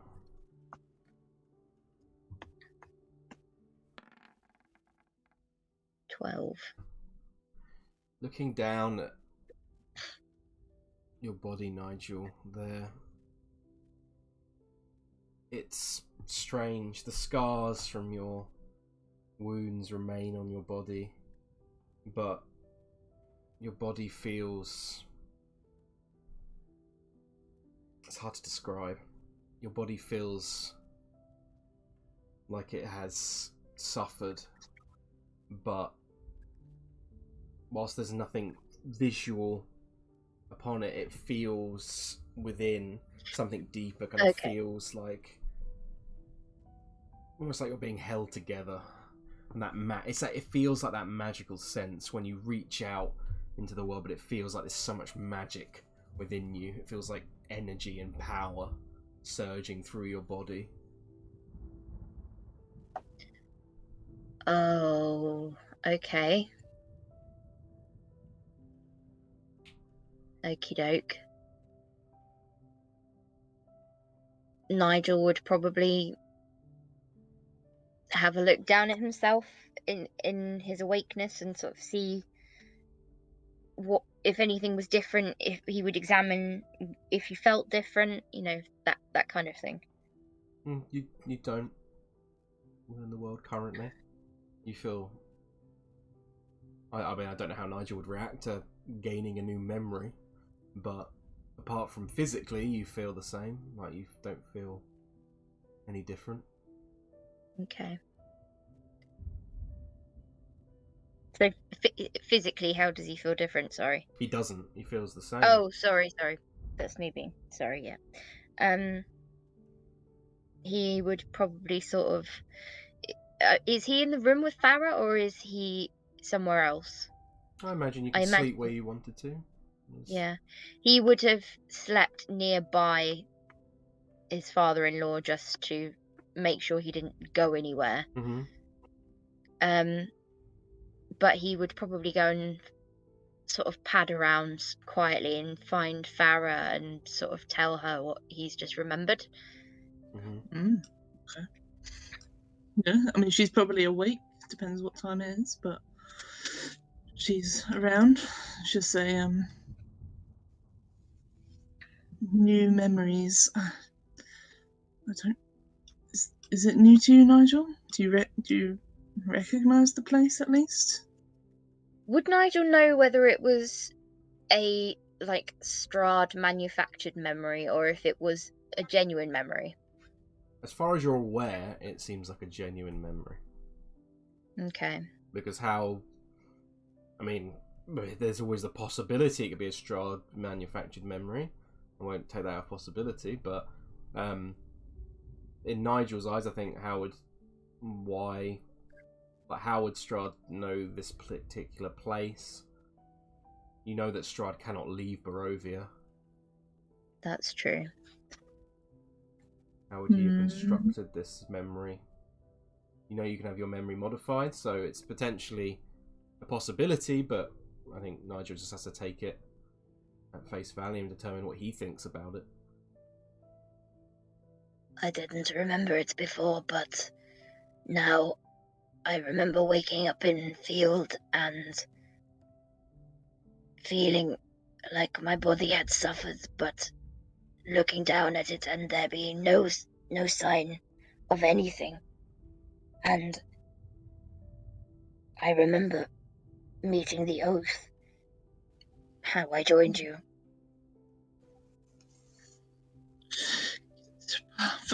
Farrah knows about sort of resurrection magic, right?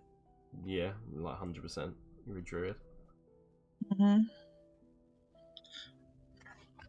But first, she'd say, when you were victim to this monster, Nigel, did he ever injure you in the head? Yes, many times. I was not the man you know today before he did what he did to me. She gives him a glare, but it could be... I don't know, Nigel. There could be many reasons for lack of memory. If he says he killed you, I don't think he's lying. But I don't have any scars. How can he have chopped me into small pieces? And I can be here. Well, there are powerful magic, Nigel, as you know, you're a magic user yourself. There is such thing as resurrection. But who would have done this? Exactly, I'm not too sure. Perhaps that's not the answer. Oh, it can't be Strahd. Sorry, I was thinking, it's probably... It's going to turn out that Strahd did it, but if he woke up in a land that wasn't Barovia, that Strahd would have no access to, it can't be him. Precisely. Ooh! Oh my god! Who was it? Who did something to Nigel? Fuck. So either this guy's lying, which I don't think he is, or he's mistaken, or someone's resurrected Nigel somehow. I love the idea that some random person would just stumble across a pile of body parts and just go, okay. Maybe it's not random though. Maybe he's forgotten somebody. Well, wouldn't there be scarring and stuff? I don't know. Would there be with resurrection? Depends what resurrection you use. With druidic resurrection, don't they get a different body as well? It depends on what one you use. There's reincarnate, there's true resurrection, there's lots of different spells. Would it leave any trace of magic? As in, would Nigel be constantly exuding magic to keep him alive, or is it just that one moment that if you understand what I mean. I don't understand what you mean. How do you mean? So, like, would it just be magic would be used for just like a minute or two, that which brings him back to life, and then he's like independent, or would it be that magic is constantly When you cast a spell, it's like any other. It would work within the time frame that it was cast in. Okay, so it wouldn't be that that Nigel is constantly just kept alive by magic. Okay. Nigel, you use magic yourself? Do you know? Well, do you remember who taught you that magic? Perhaps they could have helped. You know, Nigel, you were never taught it. It happened when you were in Barovia. Okay. Just the first time it happened was completely randomly. Mm-hmm. I have no idea. I wake up one day, I get angry in fight, and poof! All flowers grow out of Nigel. That is very curious and quite impressive, I will say. If nobody you know knows magic, perhaps that's not the answer. Did you know anyone else that knows magic, Nigel? I don't know. I assume not. Yeah, you don't remember anyone in particular, no? No, not think so.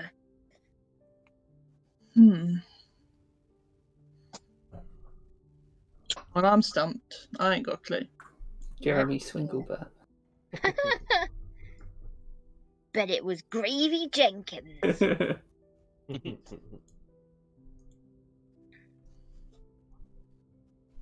Well, in any case, perhaps the ongoing remembering of memories, Nigel, perhaps that'll help lead to the answer.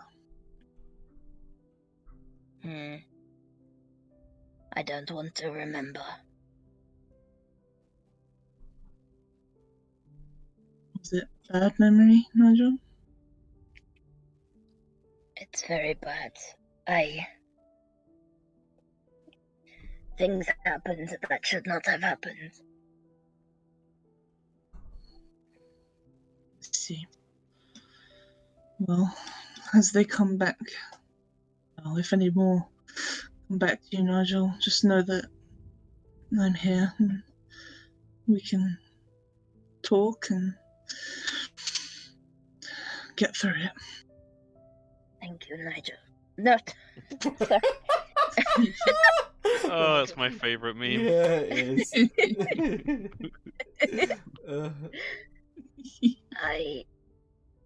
If I find out he has hurt my child, I don't know what I will do to him.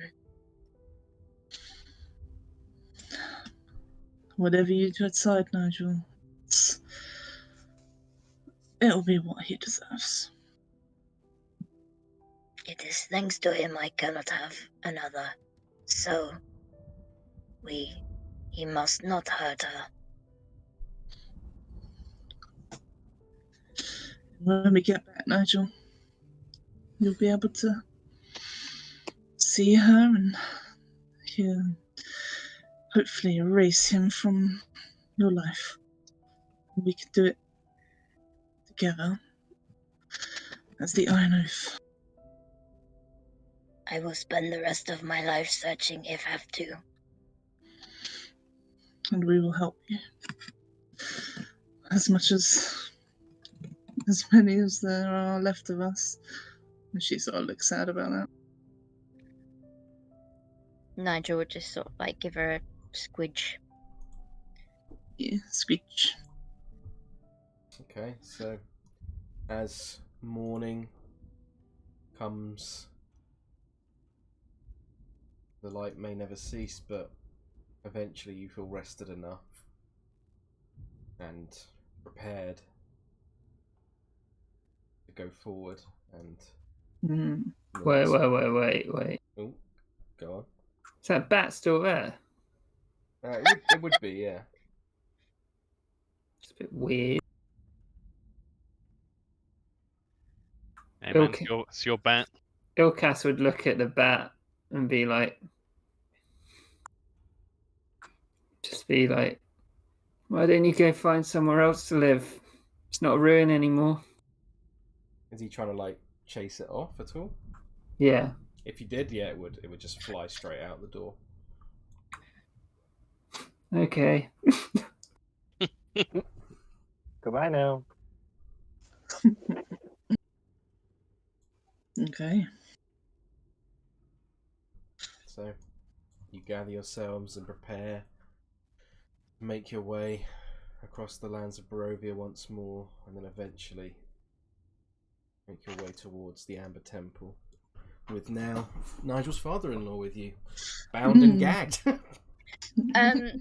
Can we manacle his feet so he can't run away rather than his hands? Yeah, if you want. As most important. I mean, someone's carrying him though. Oh, that would be Nigel. Okay. So, let me once more move you back to the map of Barovia, and got a little surprise because of the beacon of Argynvostholt being lit. Ooh. Boom. All the moths are coming. Whoa! What? Love Shut it. Zoom up, out. Really? Oh, Let's it build has it to come to that. upland. Whoa. Uh-oh. Yeah. What a shithole. Now that it's lit, you can Barovia. see the map properly. That's where we're going.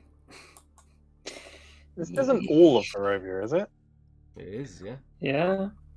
Yeah. Is it? I always felt like it was way bigger than this. Yeah, no.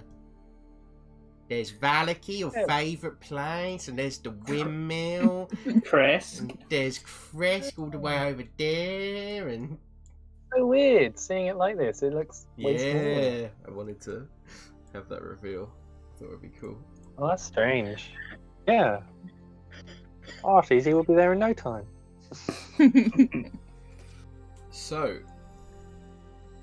where are you guys heading? I assume you would have got up fairly early, around 6 a.m. That's the time you guys tend to get up at.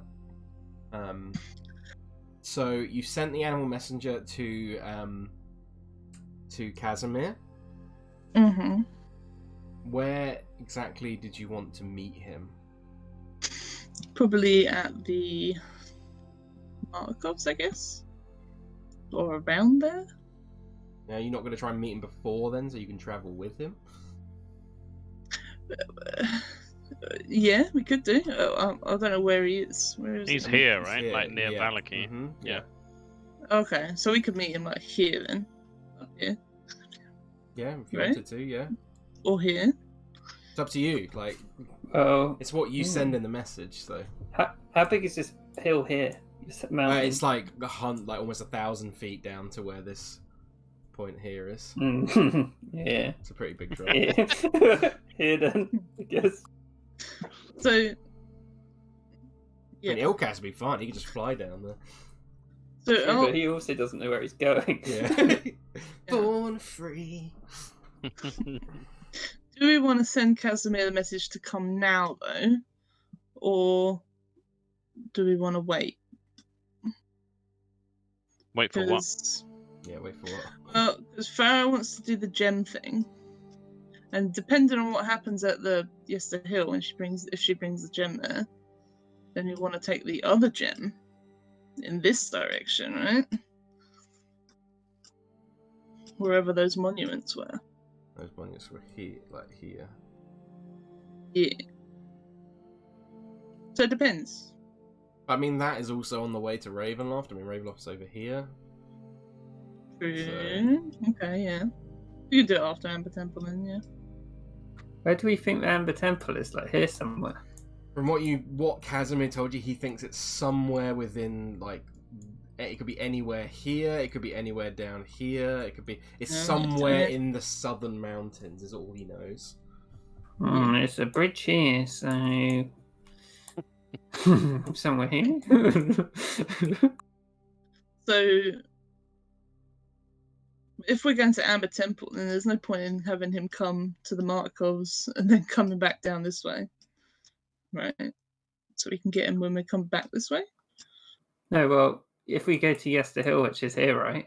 Yester Hill's down here, but yeah. Oh, well, you could cut through the woods here, and then you're in these mountains, then you got to look, and you can head down here. So you could... Yeah, not a bad idea. Otherwise, you just... Do we want to cut through mountains, though? Is that not going to be... It could be in the mountains. What, these mountains? On the left? Yeah. We need to go through the mountain in this area anyway to get to the bridge if we have to go over the bridge. Oh, right here. Yeah. Kieran's just saying cross over there. Yeah. I mean, I guess we could do. I just don't know if we want to go through mountains more than we have to. But it could be in those mountains as well. Precisely, yeah. True. But it's Because the other option mountains. is just going back up and round. I think all the shortcut does is cut out that loop, right? Mm-hmm. Okay. Yeah. Yeah, Tom's right. Okay. So we'll have him meet us in this little bit here then. Yeah. Okay. If you sent the animal messenger, and Yeah, all there. you would have a vague idea of what time it would take to get there. Mhm. Well, it does make a difference depending on whether you get him to here or here, because obviously you've got to travel through. I mean, a lot of wood. It's like 3. That's like 2 Yeah. 3 hours of wood. He can't make it through the wood. He's not going to be no help at the Amber Temple. Yeah. No. He might. Yeah, he might be fine. He might be fine. You don't know. I'm just saying it's a decision you have to make. I think we should not leave him alone, personally, and go meet him on the bridge. But Yeah, just tell him to walk west from Valaki and we'll walk towards Valaki, and wherever we meet him, we'll meet him. Okay. So, let's just track the time. 1 hour, 2 hours, 3 hours, 4 hours.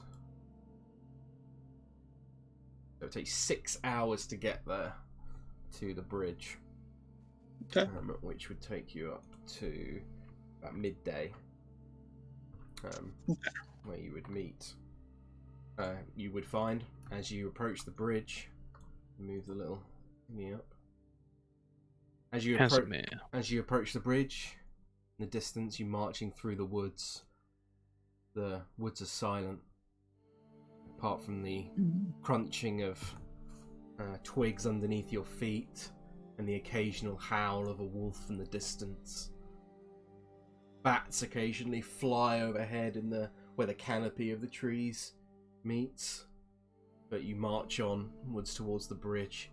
Eventually, in the distance, where many of you once crossed and fought an awful drowned troll, now simply stands the figure of Casimir. He's the troll! Get him!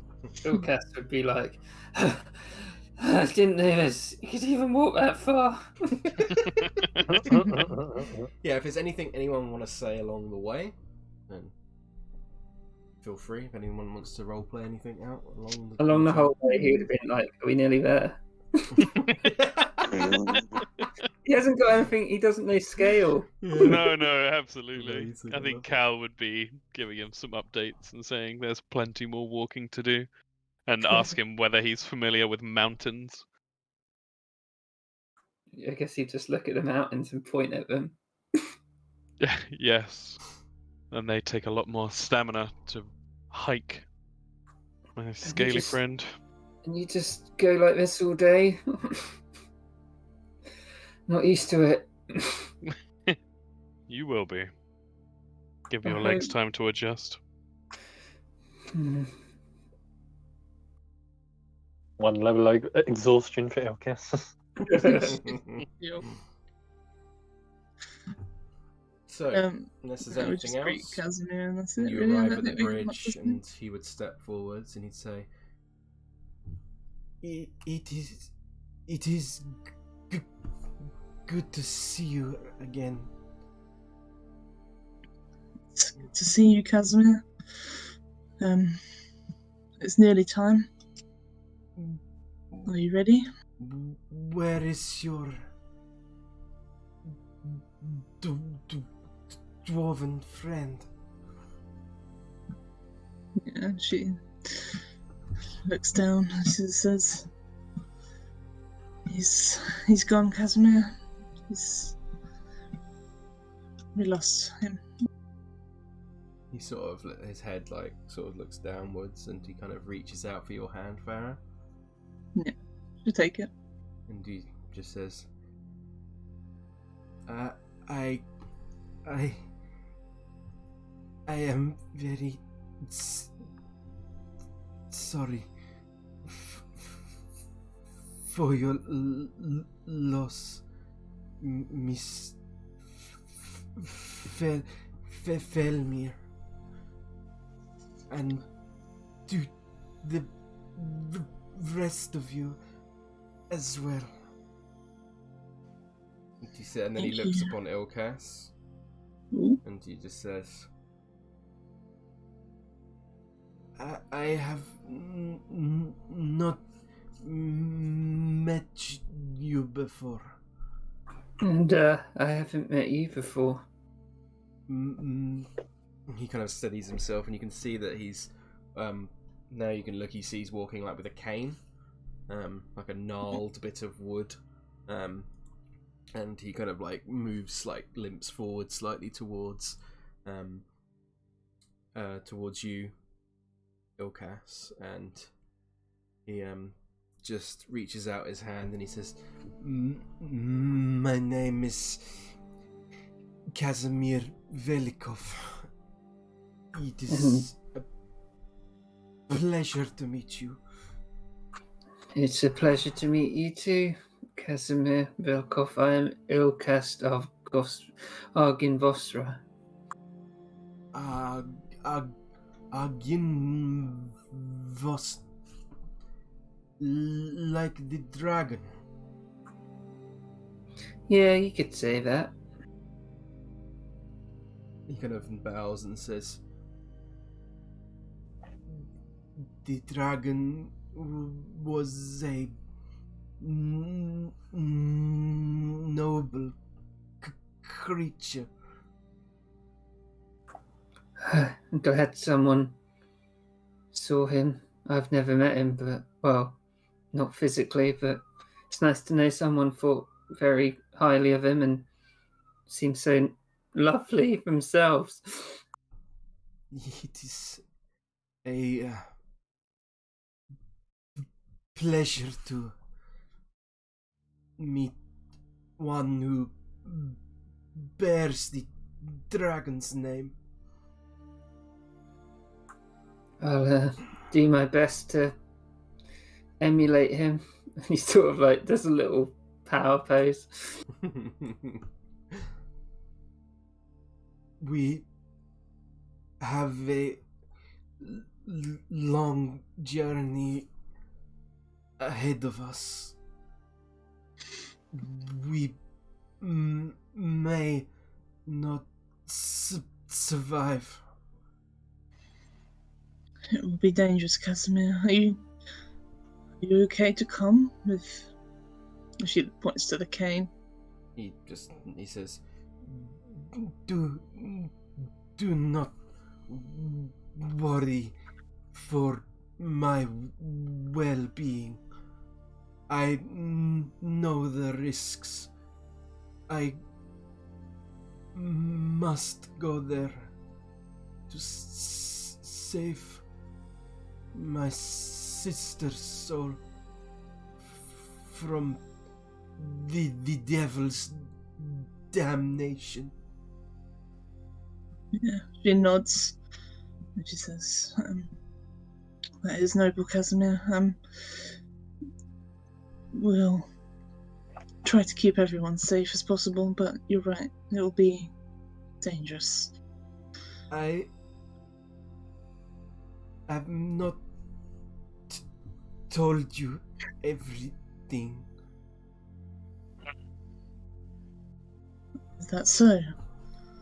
Well, I know a little more about where we must go than I previously told you. Well,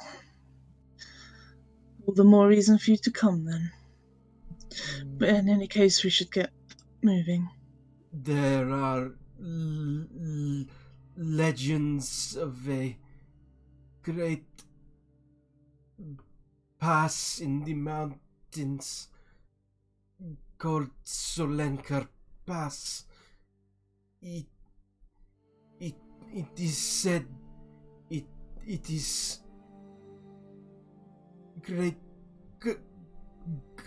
greatly protected magically. I believe that what we seek, the Amber Temple, may lie beyond this pass. And you know where this pass is? It is in the mountains somewhere. On Mount Gakis in the south. Okay. No? We've only got like 2 hours left more of movement, right? Before we all get tired. Mm-hmm. Yeah. I don't know. Does everyone want to chill again? Or should we go a couple more hours? Definitely go a couple more hours, I think. Keep going. It's just it's further in the bush, that's all. You could push on till about here, 6 miles. Even with cane user over here? Yeah, he can keep up. Okay.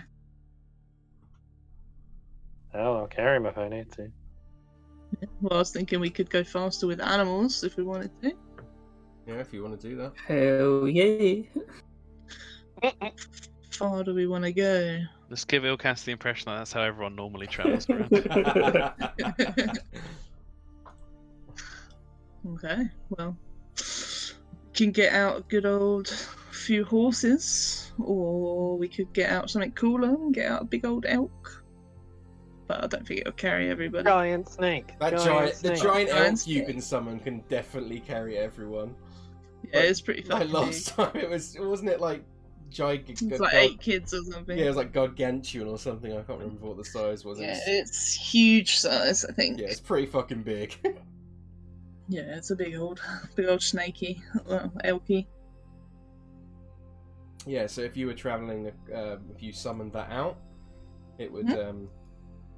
You could travel back in. I mean, it still moves at a normal pace, unless you want to move at a faster pace with it. Well, if everyone can hold on. I won't make you do any dex checks. So trying to work out how far you could get on it. I think it goes 60 feet. Let me just check it though. So double?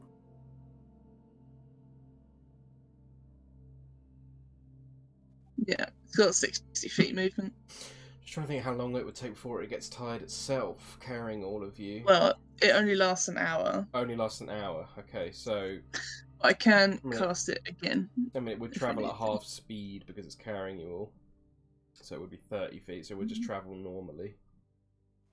So you could get to here, but you wouldn't take any exhaustion checks while it's doing that. So you could get to there. So would it be better to have horses because they wouldn't get tired? I mean, yeah, they're eventually going to get tired as well, but they might be able. If it only lasts an hour anyway. Yeah, they're only an hour long. If you keep casting them, then you can keep it up for longer. So I can do it 3 times and use all my 3rd level spell slots if we want. In that case, you could get 3, 4, 5, 6. 1, 2, 3, 4. Oh wait, not wrong way. 1, 2, 3, 4, 5, 6. You get all the way to there. Okay. And then you could walk the rest of the way to the winery. Could I cast it at level 4 and do it again? Yeah, and if you wanted to, 4 times. that would mean it would take you 1, 2, 3, 4, 5, 6, 7. Take about 8 hours, so it would take you till about 8 PM at night when you arrived. 8 hours on the back of an elk. Are we not all like falling asleep? Definitely would be I'd say with traveling, like you can sort of short rest, but it's not you're not really capable of long resting on top of a fucking beast of burden. It's a pretty rough ride, and you have to hold on. Like it's not like a fucking train. But you do like at a fairly quick pace. You see Farrah summoning this huge elk that most of you have seen before, apart from Cal and Ilkaas, I believe. And pushing forward, you manage to travel most of the rest of the day on its back before it eventually Farrah continually casting the magic over and over. In fact, you wouldn't even get that far, would you? Because it can only... Hold on. It's me being stupid, because it lasts 4 hours, right? So 4 hours. 1 hour, 2 hours, 3 hours.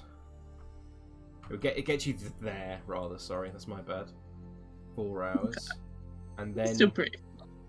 You could push on another 2, which would get you to here before you had to start making exhaustion checks.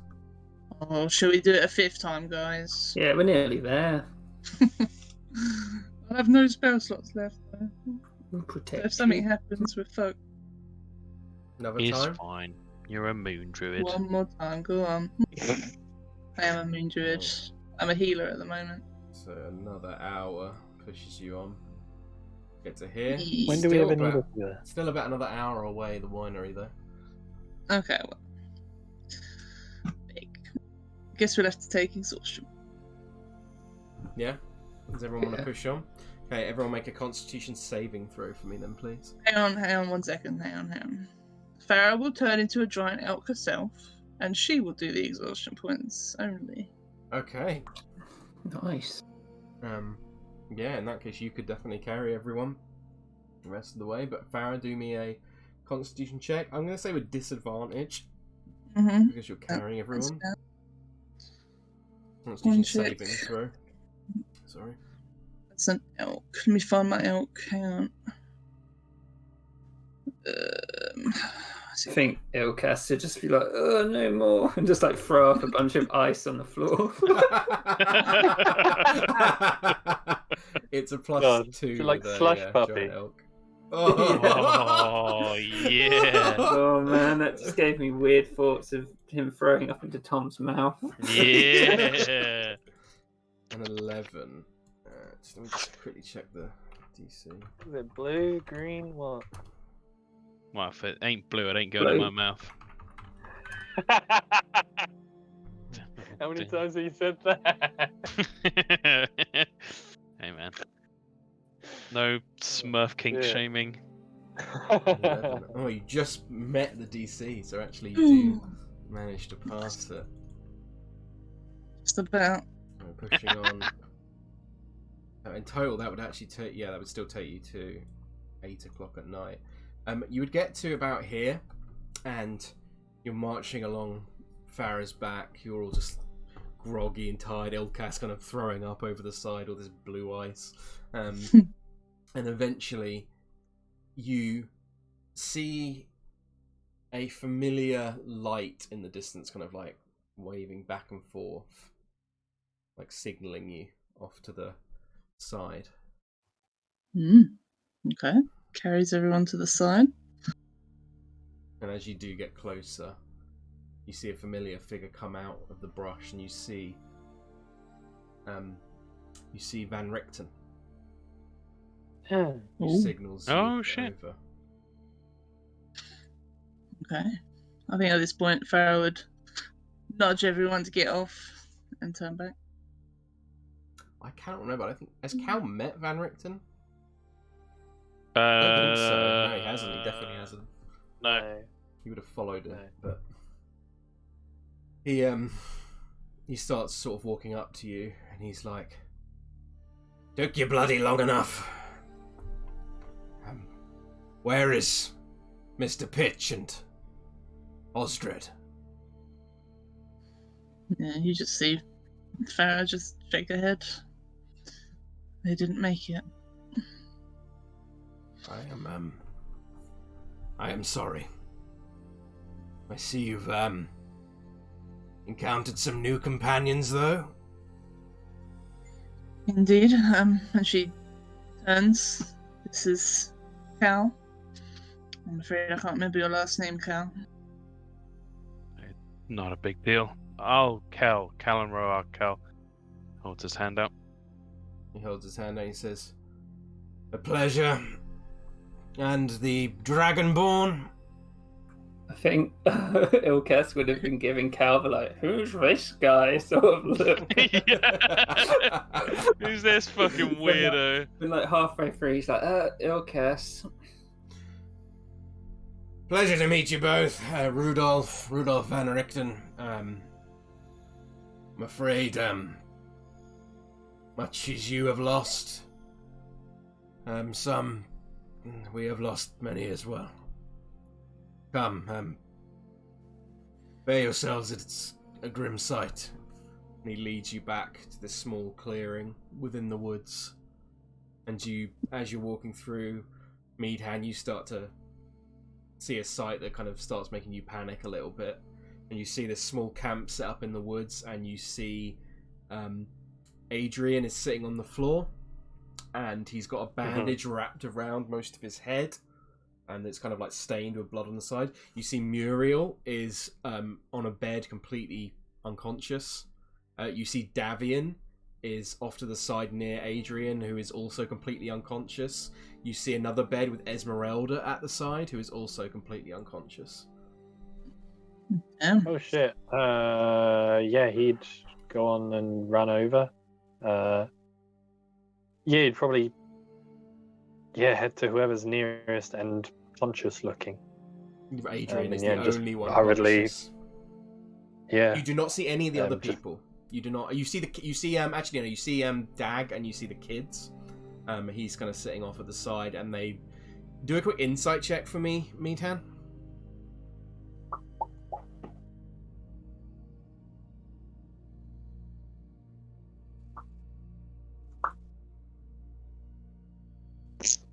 Wow. 9. What's your passive insight, actually? It's quite higher than that, probably. 17. Fucking hell. Yeah, you you definitely get the impression something's wrong. Yeah, well, I did. Yeah, you distinctly, the people you do not see Stefania, who you know is Dag's wife and the mother of the children, and you do not see Elvir either, who was the I mean, I don't know if you remember specifically, Steph, but if everyone else, Elvir was the... Oh, that's right, buddy. Elvir was kind of the more arsehole-y son. Yeah. Yeah. Yeah, I head on to Adrian then. And yeah, just start asking in a panic, what happened? Meadhan, it's good to see. You can see like the bandage is covering one of his eyes. And he says, he looks down, like his lips kind of trembling. He looks very sad, and he says, we've taken a lot of losses. We tried our best to defend our home and your friends. But the Von Zarevich, his minions, they kept coming. Every 2 days, more and more came. At first, myself and Stefania were not here. And Muriel, we were away, moving the people to Kresk. And they got Elvir. They killed him. When he kind of like starts, like you see a tear run down the side of his face. And then when we returned, even more, they kept coming. They killed Stefania.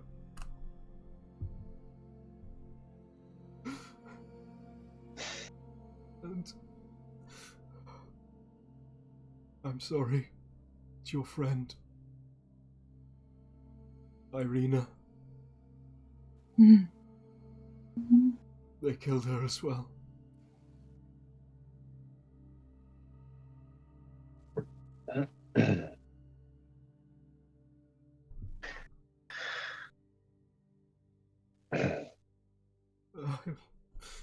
The rest of the family, Muriel is badly hurt, as is my father, and Van Richten's,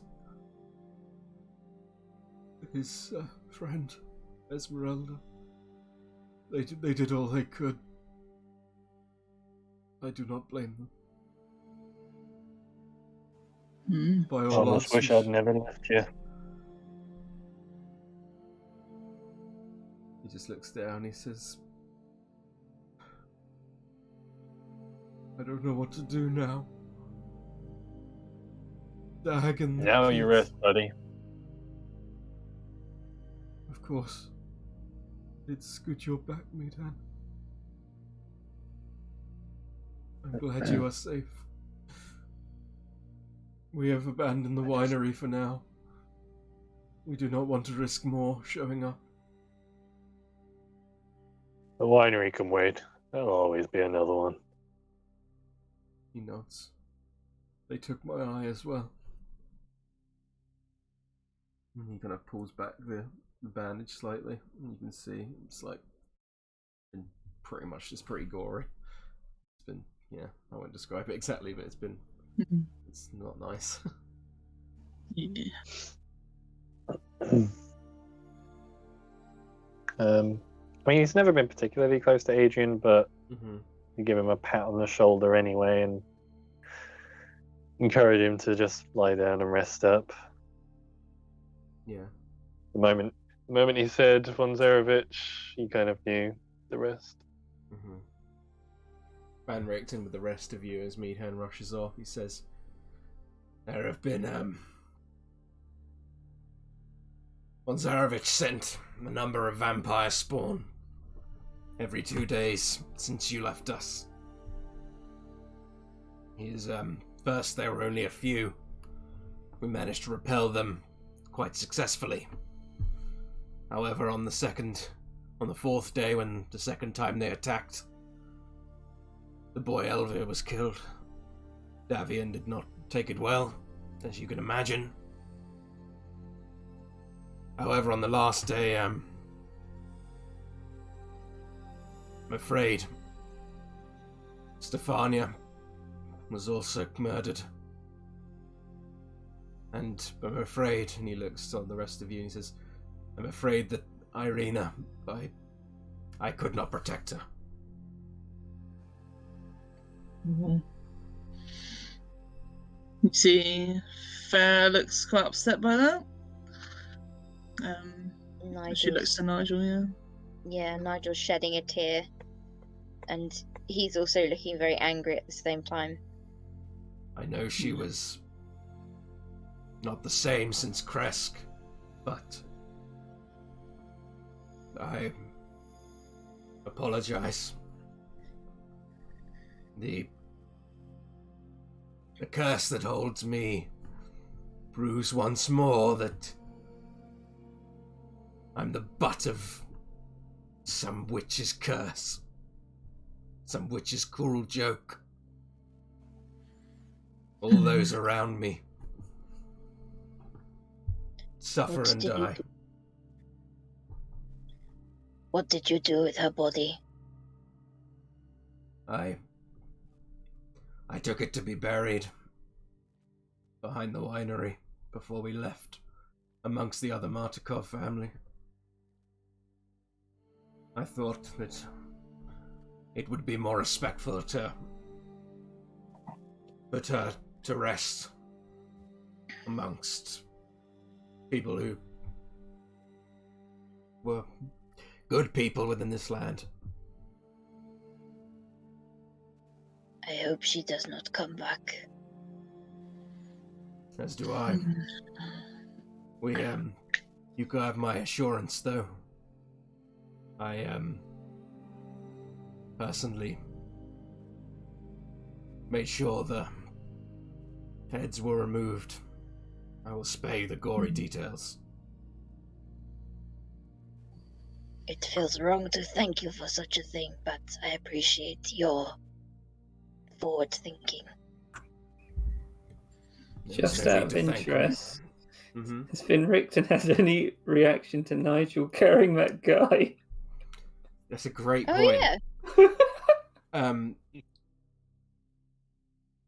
He does look on. He says, Why not? I see you have new friends with you and new enemies. Yes, I'm not sure this guy is one of the friends. Yeah, he was looking at the guy when he said new enemies. Well, Considering how many are alive still, Van Richten, I'm sure everyone did their best. they certainly did. I am unsure what to do at this juncture. I believe that von Zarevich may have been after Irina. The attacks were focused on her. We did our best to make sure that none could get to her, but unfortunately it was a difficult task, as I'm sure you can imagine. Certainly. I worry that my curse upon me brings suffering to those around me. But I stay with too long. I can provide healing for these people, and there's only so much I can do, though. They will require much greater healing than I can personally provide, or at least 10 days of rest each. I've had 3 already. Do you suppose that they still require your aid, Van Richten?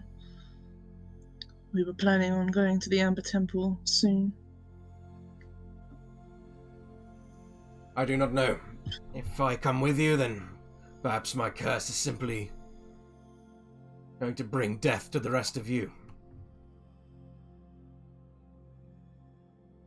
I think perhaps I should return to the tower.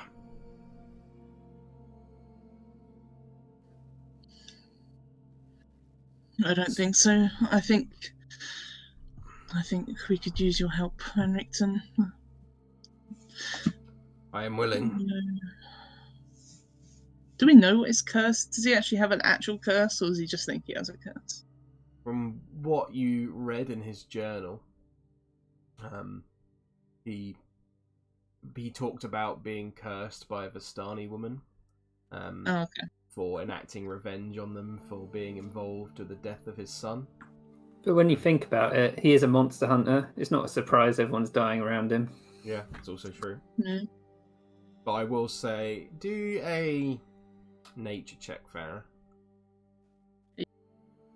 Or a history if you want. Nature. Way. No, you don't know. Yeah. Yeah, so no, interpret as you want. Yeah, go on, Steph, sorry. I was just gonna say, can I quickly confirm? Did he say those that died were Stefania and Elvir? Yes, that's correct. Okay, thanks. And Muriel and Davion are both badly hurt. Also did. As is Adrian lost an eye, and Esmeralda's also badly injured. He would be just going around checking up on each of them. You would get to Davion, who's completely unconscious currently. Muriel would be somewhat awake, and she'd be like, "Big man, you're alright." Because I am. I Wish I could say the same for you. I hope you killed that fucking hag. Yeah, we did. We got it good. I'm glad. I'm sorry I'm sorry about your friend, and well, she kind of just looks down and just like,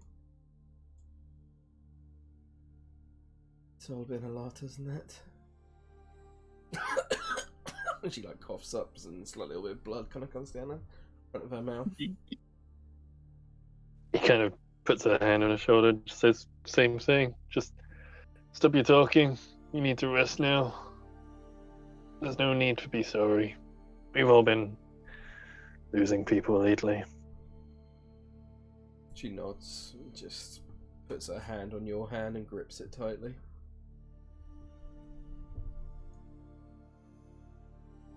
He'll probably start humming a lullaby-ish song under his breath.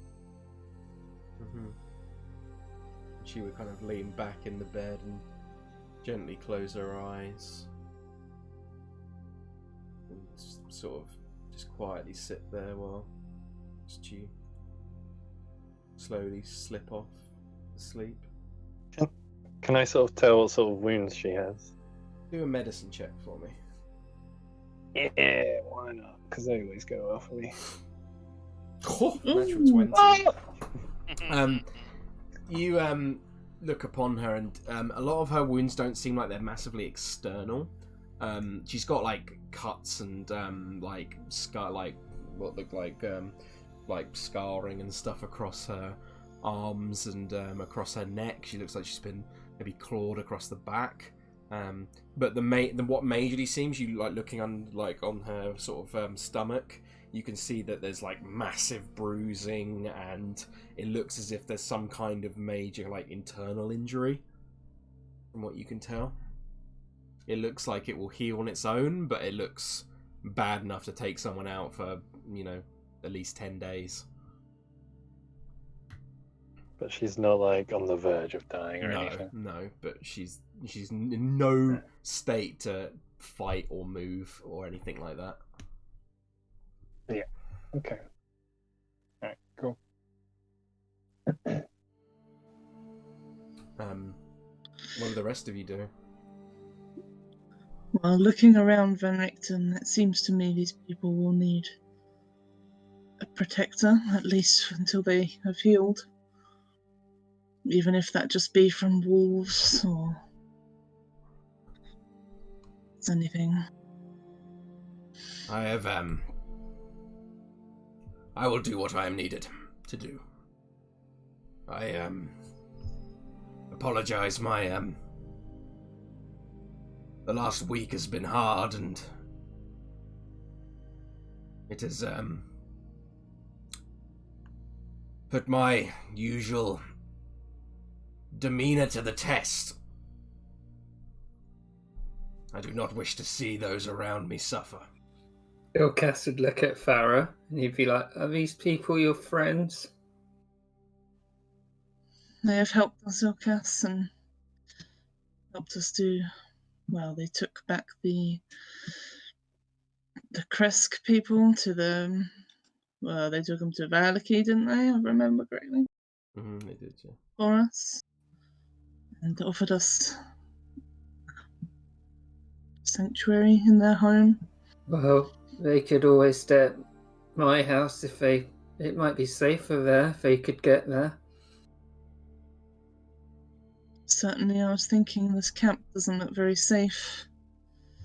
It would just be a matter of moving them, though. I'm not sure.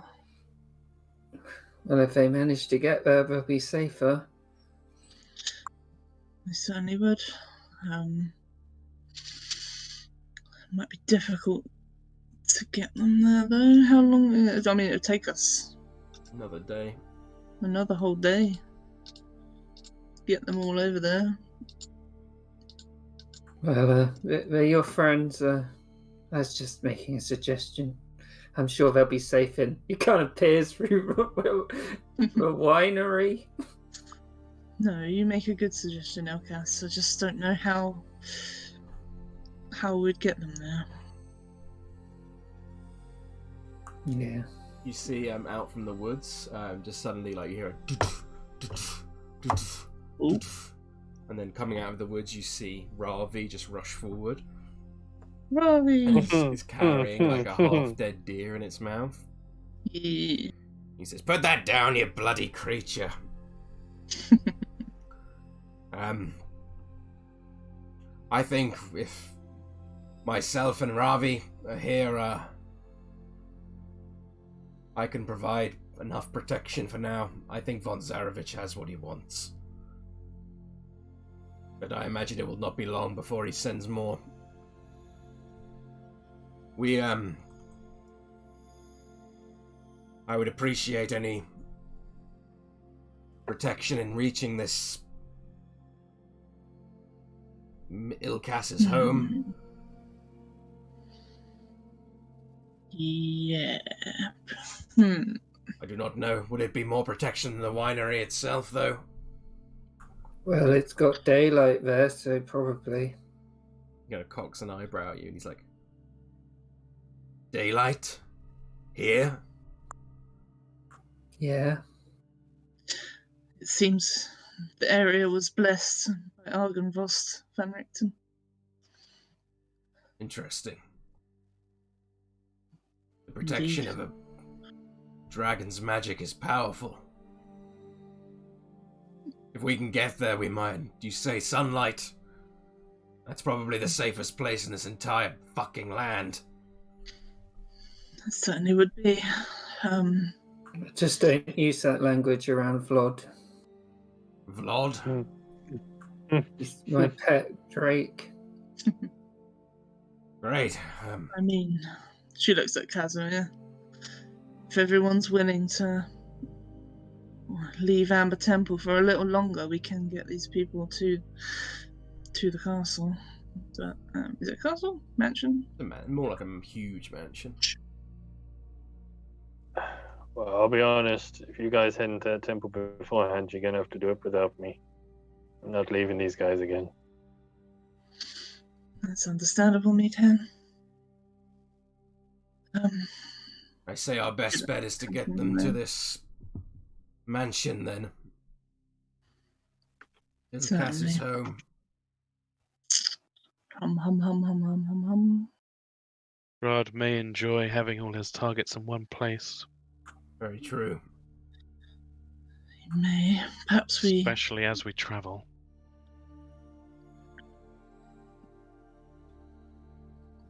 Perhaps if I can have my creatures carry the wounded, slightly ahead or behind another group. If we're going to separate groups, I don't know. If we separate groups, he's just gonna kill the wounded people, I think. I mean,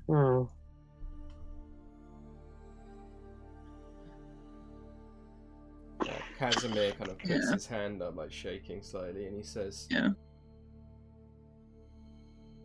If we can make it to Raven River Crossroads and you send the same message you sent me to my other companions at the Vistani camp, they may be able to deceive the Vistani Al'Qell and make him believe they are searching for me, and they could provide support to these people. Well, that is a generous offer, Casimir. I don't know what repercussions that could have for you. But My people are willing to travel the woods to the west, but no further than Raven River. The devil would punish us, but if they can get the Vistani permission. Mm-hmm. Just thinking. You would know Raven River Crossroads is here, by the way. Oh god, that isn't far. Phew. But where are they going to take them, though? Argynvost'Ra. They're going to go all the way down there? Okay. They can. Their like area of travel they're allowed to go in. Like he would explain this to you, as long as they have Vistani permission to leave the camp. Mm-hmm. Would be. Let me just draw it. Anywhere in sort of this area. You can see that, the big orange. Yeah. Yeah, they would be allowed anywhere in there with Vistani permission. So sneaking them down to Argynvost'Ra would not be that hard for them. They're pretty well trained scouts. Well, I'll send a message tonight then, if and that should reach them for tomorrow to get there, and we can meet them there. I can carry the wounded on my back.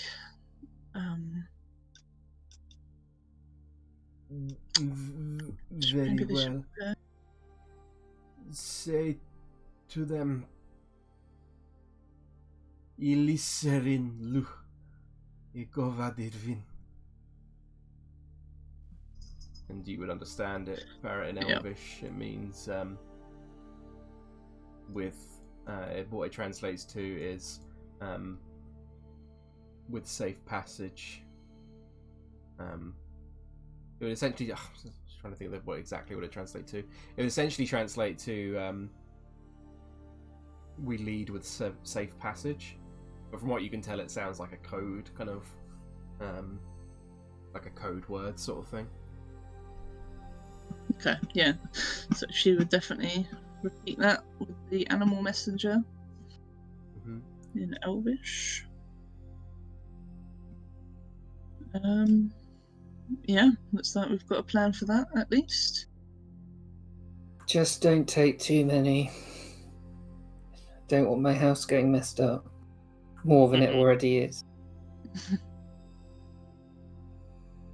Well, perhaps we should head off to Raven River Crossroads in the morning then. Indeed. If you wish to stay here for the night. I don't think I can go any longer. It's been a long day of travel. Very well. Come, set yourselves up around the camp. We have, we gathered some food and water and other basic supplies, so obviously take what you need. I can offer my healing to any of you who might need it. Thank you, Van Richten. I think it's been a long day, but a lot of battle, really. Indeed. What is your plan now? Once we have delivered these people to Mr. Ilkaas's house? Well, I had the idea to take the gem. Oh, we got that guy. Where is that guy? He's just with Nigel still. Apparently bound and fucking gagged. Chilling with Nigel. Well, he's bound and gagged. He can't say anything. Yeah, you're right. I assume that's what Cal was tell him saying. without telling him. Yeah. I mean, I'm sure it does fuck all, but Cal would definitely be like, take any possible advantage we can. Yeah, sure. He'll go and sit with the guy. Okay, go and sit with the guy far away from everyone. Okay. Go and give him a lecture on drow culture or something.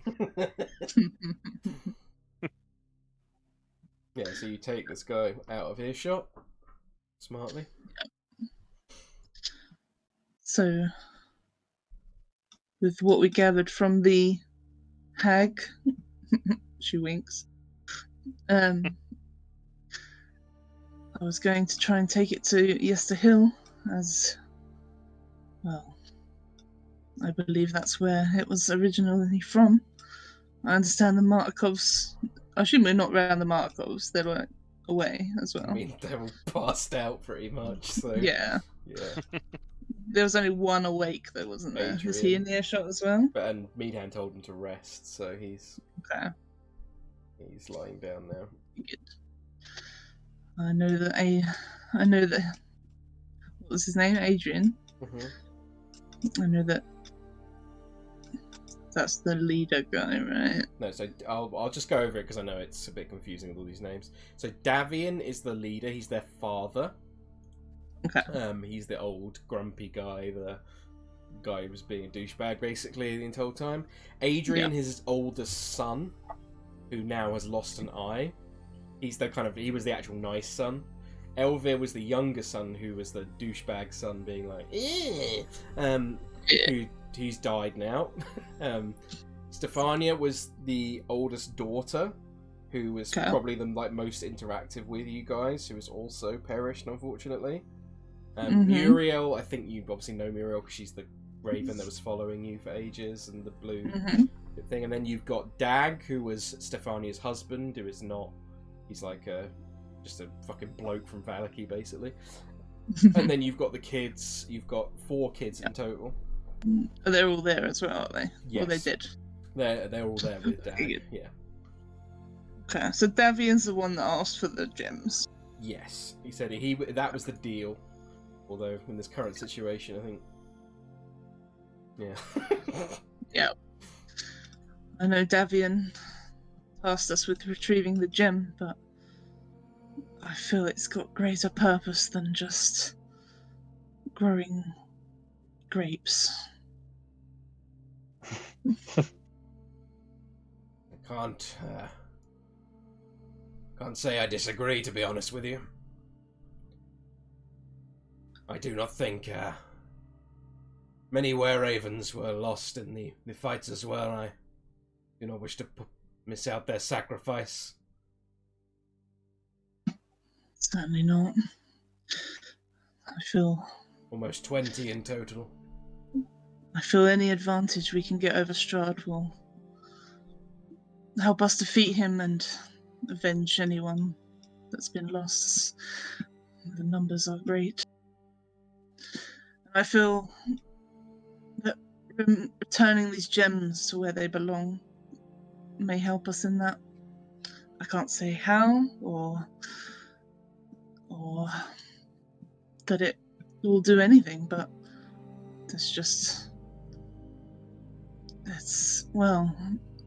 I had dreams a while ago revealing many of the gems to myself, and other images of Strahd ripping the gems from Well, does she know they're Archfey now at this point? Yeah, you've read about the Ladies 3, 100%. Yeah. The Ladies 3 of this land. Don't know if you know much about them, Van Richten. I have read about the trio of Archfey who once supposedly ruled over this land. I'm not a man who believes much in taking chances on gods, though. I believe science is the way to bring us forward, but that said... Science can only get you so far, Van Richten. Tell me about it. That said, faith is a powerful thing when utilized correctly.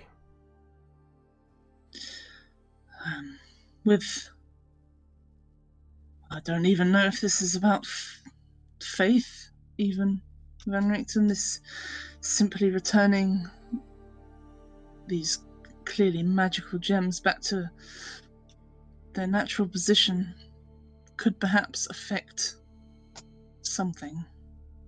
There must have been a reason why Strahd ripped them from the land, perhaps to control it.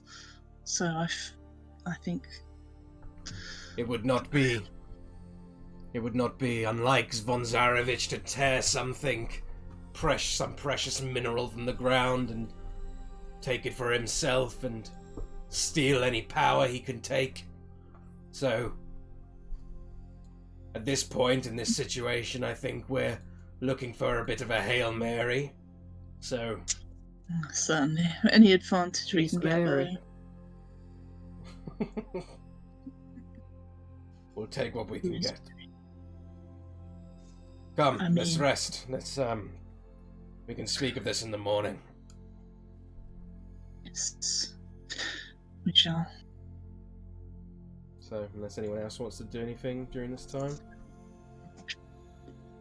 Well, I was going to go find some more herbs, but now I've got no spell slots left. Yeah, you're pretty knackered as well. Yeah. Well, my animals aren't knackered. Yeah, true, but... true. But yeah, none left. Unless anyone else wants to do anything, guys can take another long rest. Good. Ilkaas is just like, where the fuck are we?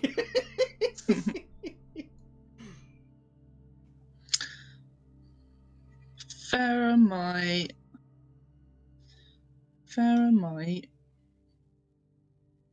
just do a little ritual to see if she can get into contact with these fae or anything, or just get a feeling or something that it'll help putting these gems back, or if they're even... Well, she knows they're there because they gave her extra powers in the hag fight, right? So give me a wisdom check.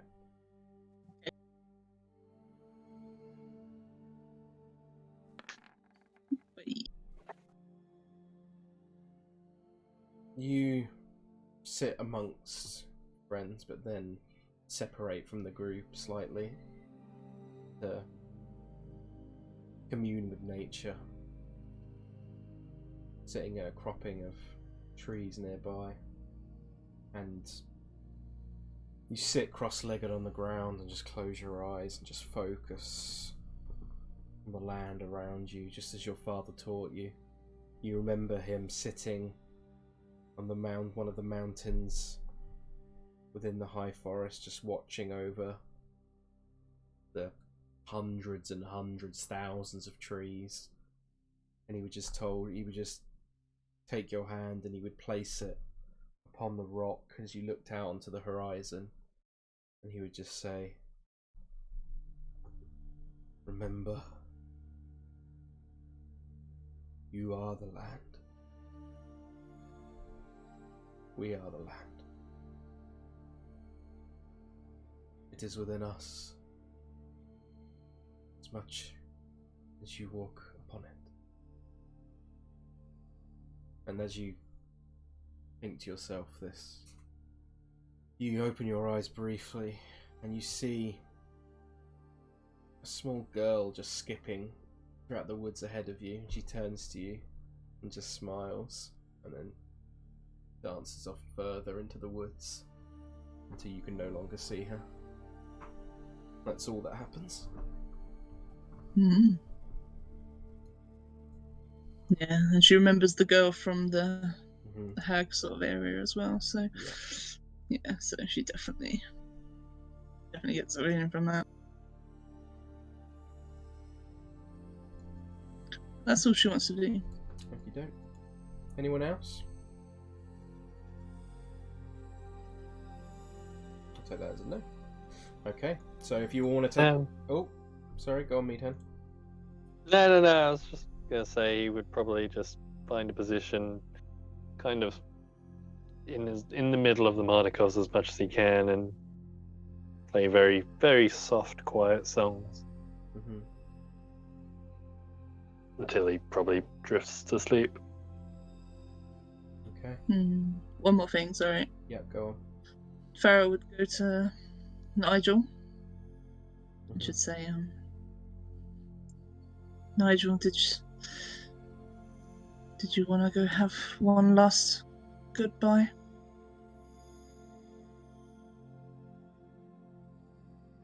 With me? And she sort of motions towards the winery, the back of the winery. Anja. Anja? Yes, that's me. Hannah was talking to you. Sorry, what did you say? That's right. She said, Nigel, do you want to come and have one last goodbye with me? And she motions towards the back of the winery. Yes, it would be good to say goodbye. I know she wasn't herself at the end, but I still think we should say goodbye. Absolutely. Yeah, so you make your way around sort of near closer to the winery and you eventually find the plot with Van Richten's help.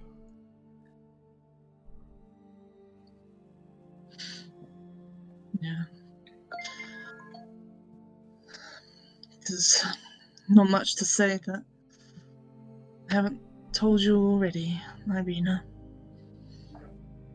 But I hope you found a better place. A better place than here.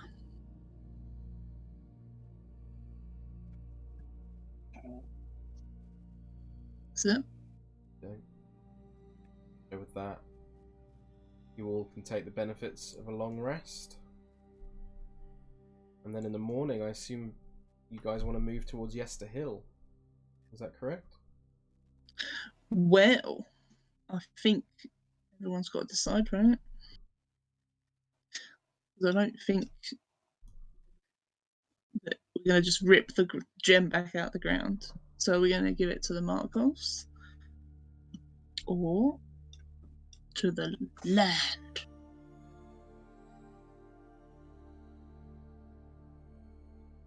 Meadhan would want to give it to the Mardikovs. But not vehemently, you know, if you don't want to. I'm sure you have your reasons, but it did belong to them, so... I think Cal's of the mind that, like, I'm sure he's seen watching, like, the creepy ears from the woods, the good that wine has done people, but this is fucking 0 hour. We're gonna take down Strahd, and you think taking the gem somewhere else rather than using it to make wine might help us, then he's all for not wine plan. Yeah. But remember that giving the Markovs the gem, he said he would give us the spy network, though, right? So he said 20 where Waverns died. That's like the network, right? Yeah, they're all fucking on their ass right now. I'm not sure what he's really giving us. True. How many of them are there? He said 20 died, right, Lewis? Yes, around 20 died. You don't know how many there are, though. There could be hundreds, for all you know. Jesus, biggest hillbilly family ever. I mean, they're not. Maybe not all members of the Markov family, but lots of people with the Were-Raven curse or blessing, however you want to look at it. Well, maybe. Well, it doesn't look like they're going to be making wine anytime soon. Maybe we can just have both. Yeah. What was it? I'd rather have the land on our side than beating up were-ravens. Well, it seems like the were-ravens would just be in Valaki, right? Like, Barovia Village. I mean, Crest is gone. You've seen ravens all over the place, so, you know. The only other thing is that there's 3 gems, right? So putting down 1 gem may not really do anything unless we get the other 2. We don't know where one is, and the Markos have got the other one. The other one's in the bride, isn't it? I was So saying, Strahd just so that you, one. as you're sort of heading off to bed, you would hear like a coughing coming from Davion's bed. And eventually, like, he would awake and see that you're all awake, and he would ask Adrian to help him get to his feet.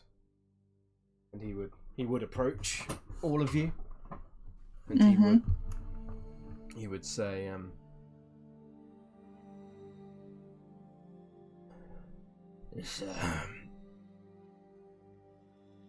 you return? We did. We're here. He just looks like he's breathing heavily and just kind of deep in thought. And it's It's just something you need. Water? no. My family. I need them to be safe. She nods. I'm sorry. I don't think there's anywhere safe. Well, except for one place, perhaps, which we'll hopefully get you to tomorrow. He kind of sighs heavily, like really deeply. You can see that he looks hurt and numb, and looks in a bad way. Yeah. He just sort of moves up to you really close, Farrah, and just looks you like straight in the eye. And he just says,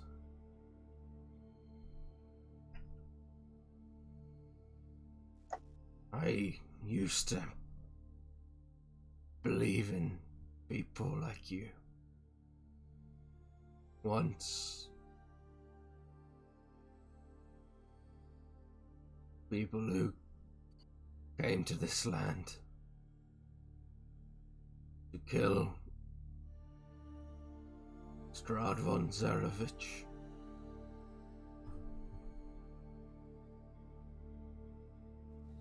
I believed once. Do not believe anymore, I assume. I have watched so many like you before die to his hand.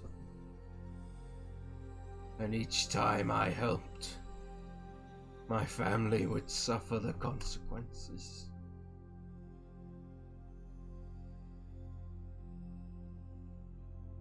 I wish my daughter, my sweet Stefania, was less like her mother. I wish she'd never agreed to help you. And then maybe she wouldn't be dead.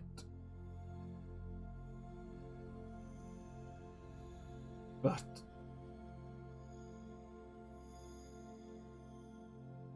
she was oh so much like her mother. And her mother was a great woman.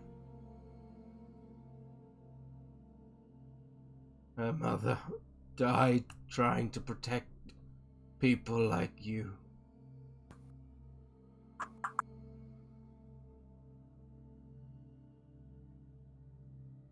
My family is all I have left now. 2 of my children lie dead, buried in the ground.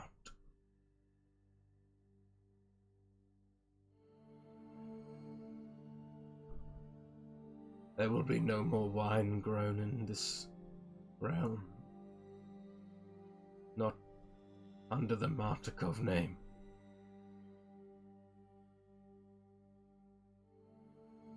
If you can provide us safety,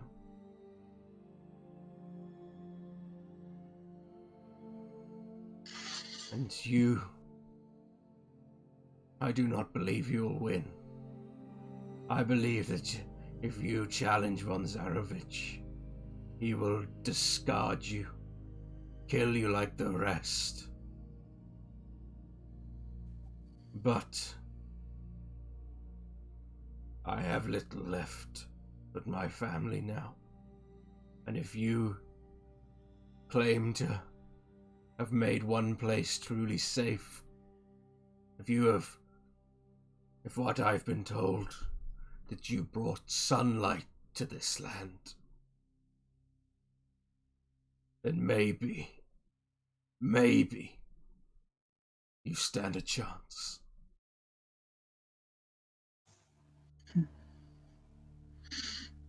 There are no words of comfort that I can offer you, Davion. I have many spies within this land, built up over hundreds of years. They will watch for you.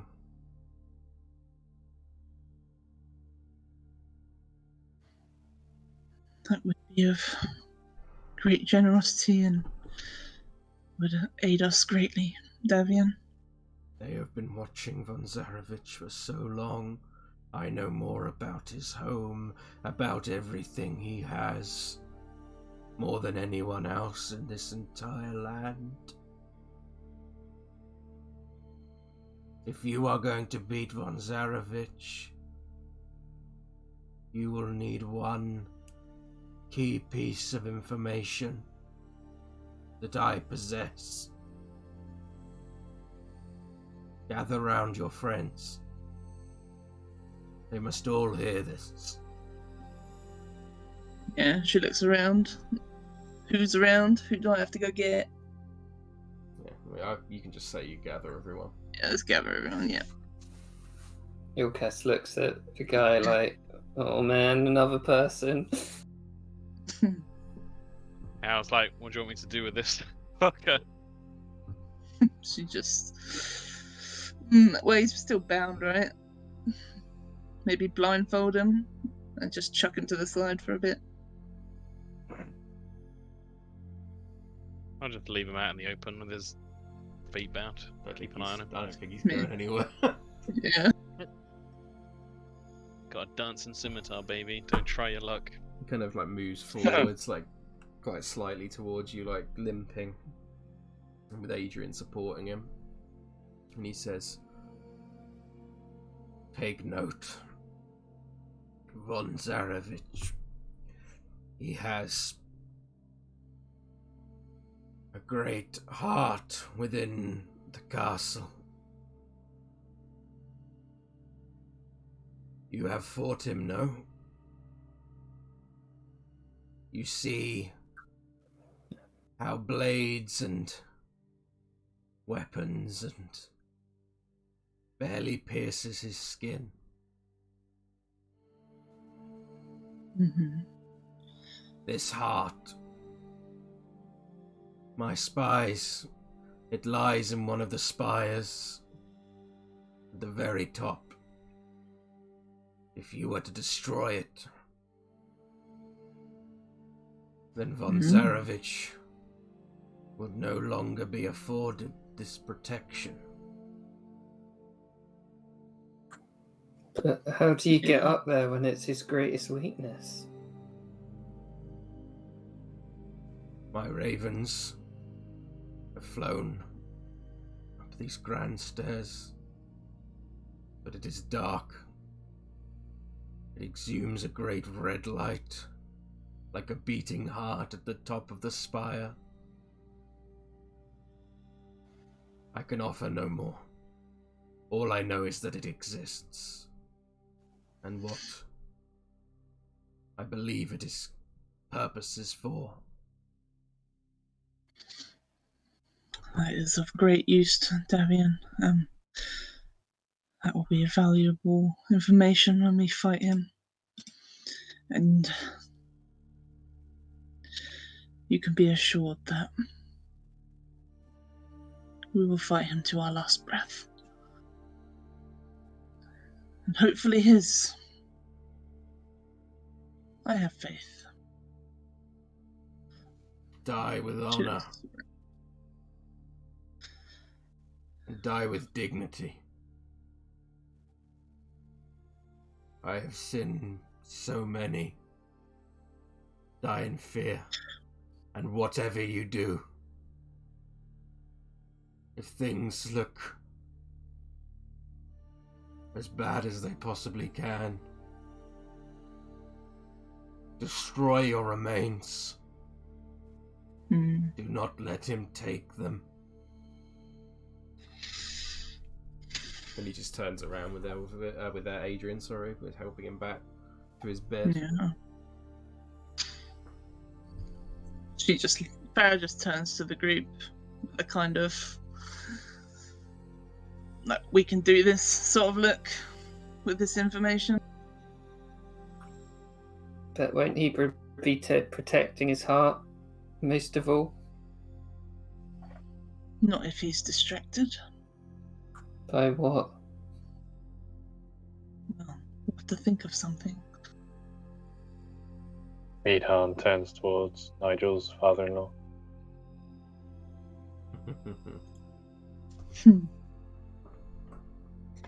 Yeah, the less said about him, the better.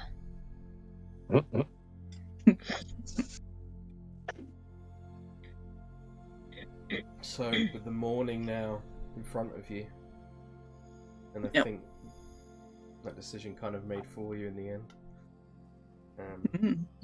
I will say, with like all this combat, all those fucking D100 rolls and Lewis has been doing in the fucking chat, that was all the fucking chances of me playing out the combat of the Martikovs and stuff protecting the winery and stuff.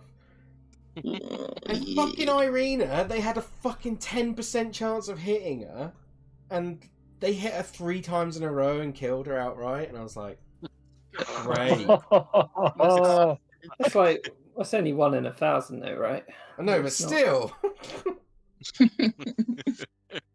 Good job, Irina. Yeah, To it be wasn't fair, really her. So. it was just a body. Okay. Irina. And Van Richten legitimately, like, story reason, has a great reason for not being like the last one left alive. And he literally was like the last one, like, standing at one point. And it was just like, really? Like, this is too perfect. Anyway. Van Richten. So, you guys, are you going to head to Yester Hill with the gem? Or are you going to get up early and do that? Or are you going to focus on other stuff first? Well, it depends which way we want to go. Because we can go up, take them to this bit here, and then come back down, and then cut over like that. Or you could go down and then go up and then go down. Yeah, or the other way around. Road.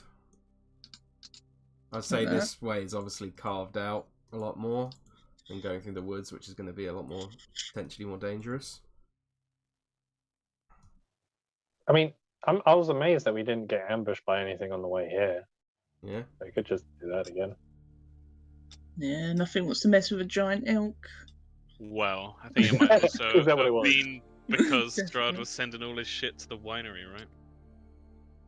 Potentially. Was that the same day? Well, I mean, I thought Barovia still had, like, dangerous wildlife. I didn't think everything was controlled by Strahd. Definitely, but these are roads that are well travelled at the same time. Like, how the fuck would they deliver wine from here to Valaki if there was always that kind of stuff? Yeah, for sure. I assume there was. This place never seemed like a very well-travelled, safe place. I mean, I wouldn't call it safe, but if Strahd wants you to experience these things, then you've seen how bad it can get. But yeah. Okay. Well, we can go down and then up, and then down this way if you want. I mean, I'm always amazed that we didn't get ambushed by anything on the way here. Potentially. Was that the same day? They Yeah? Yeah. Is that what you guys are doing? Yeah. Okay. Yeah. I'm assuming getting up at 6 again. So. Just imagine Helen being like, "Come on!" I'm gonna break that 4 ember. hours. So, it takes another 4 hours to arrive back at Yester Hill. Quickly move you.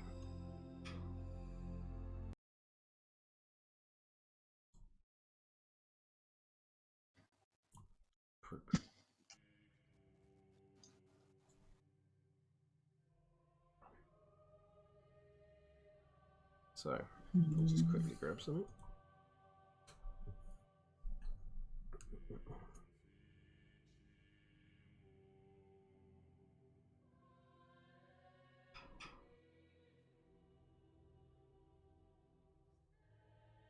So,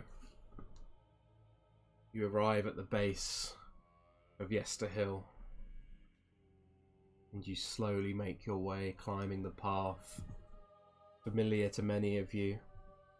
Cal, I think you certainly would have travelled these woods before and seen this area, knowing it to be a place of danger.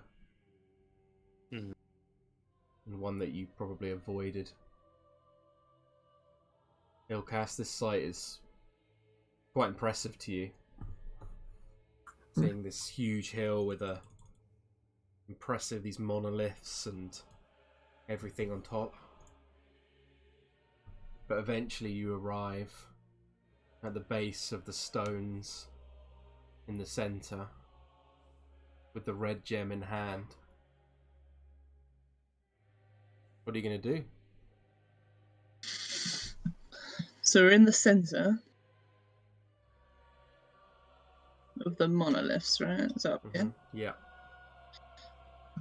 So do the druidic stuff around say what to do? Or Doesn't particularly. hint toward it? No? It just says, from what you can remember, it talks about the Archfey, it talks about this particular one, talks about, let me just quickly double check so I don't misspeak.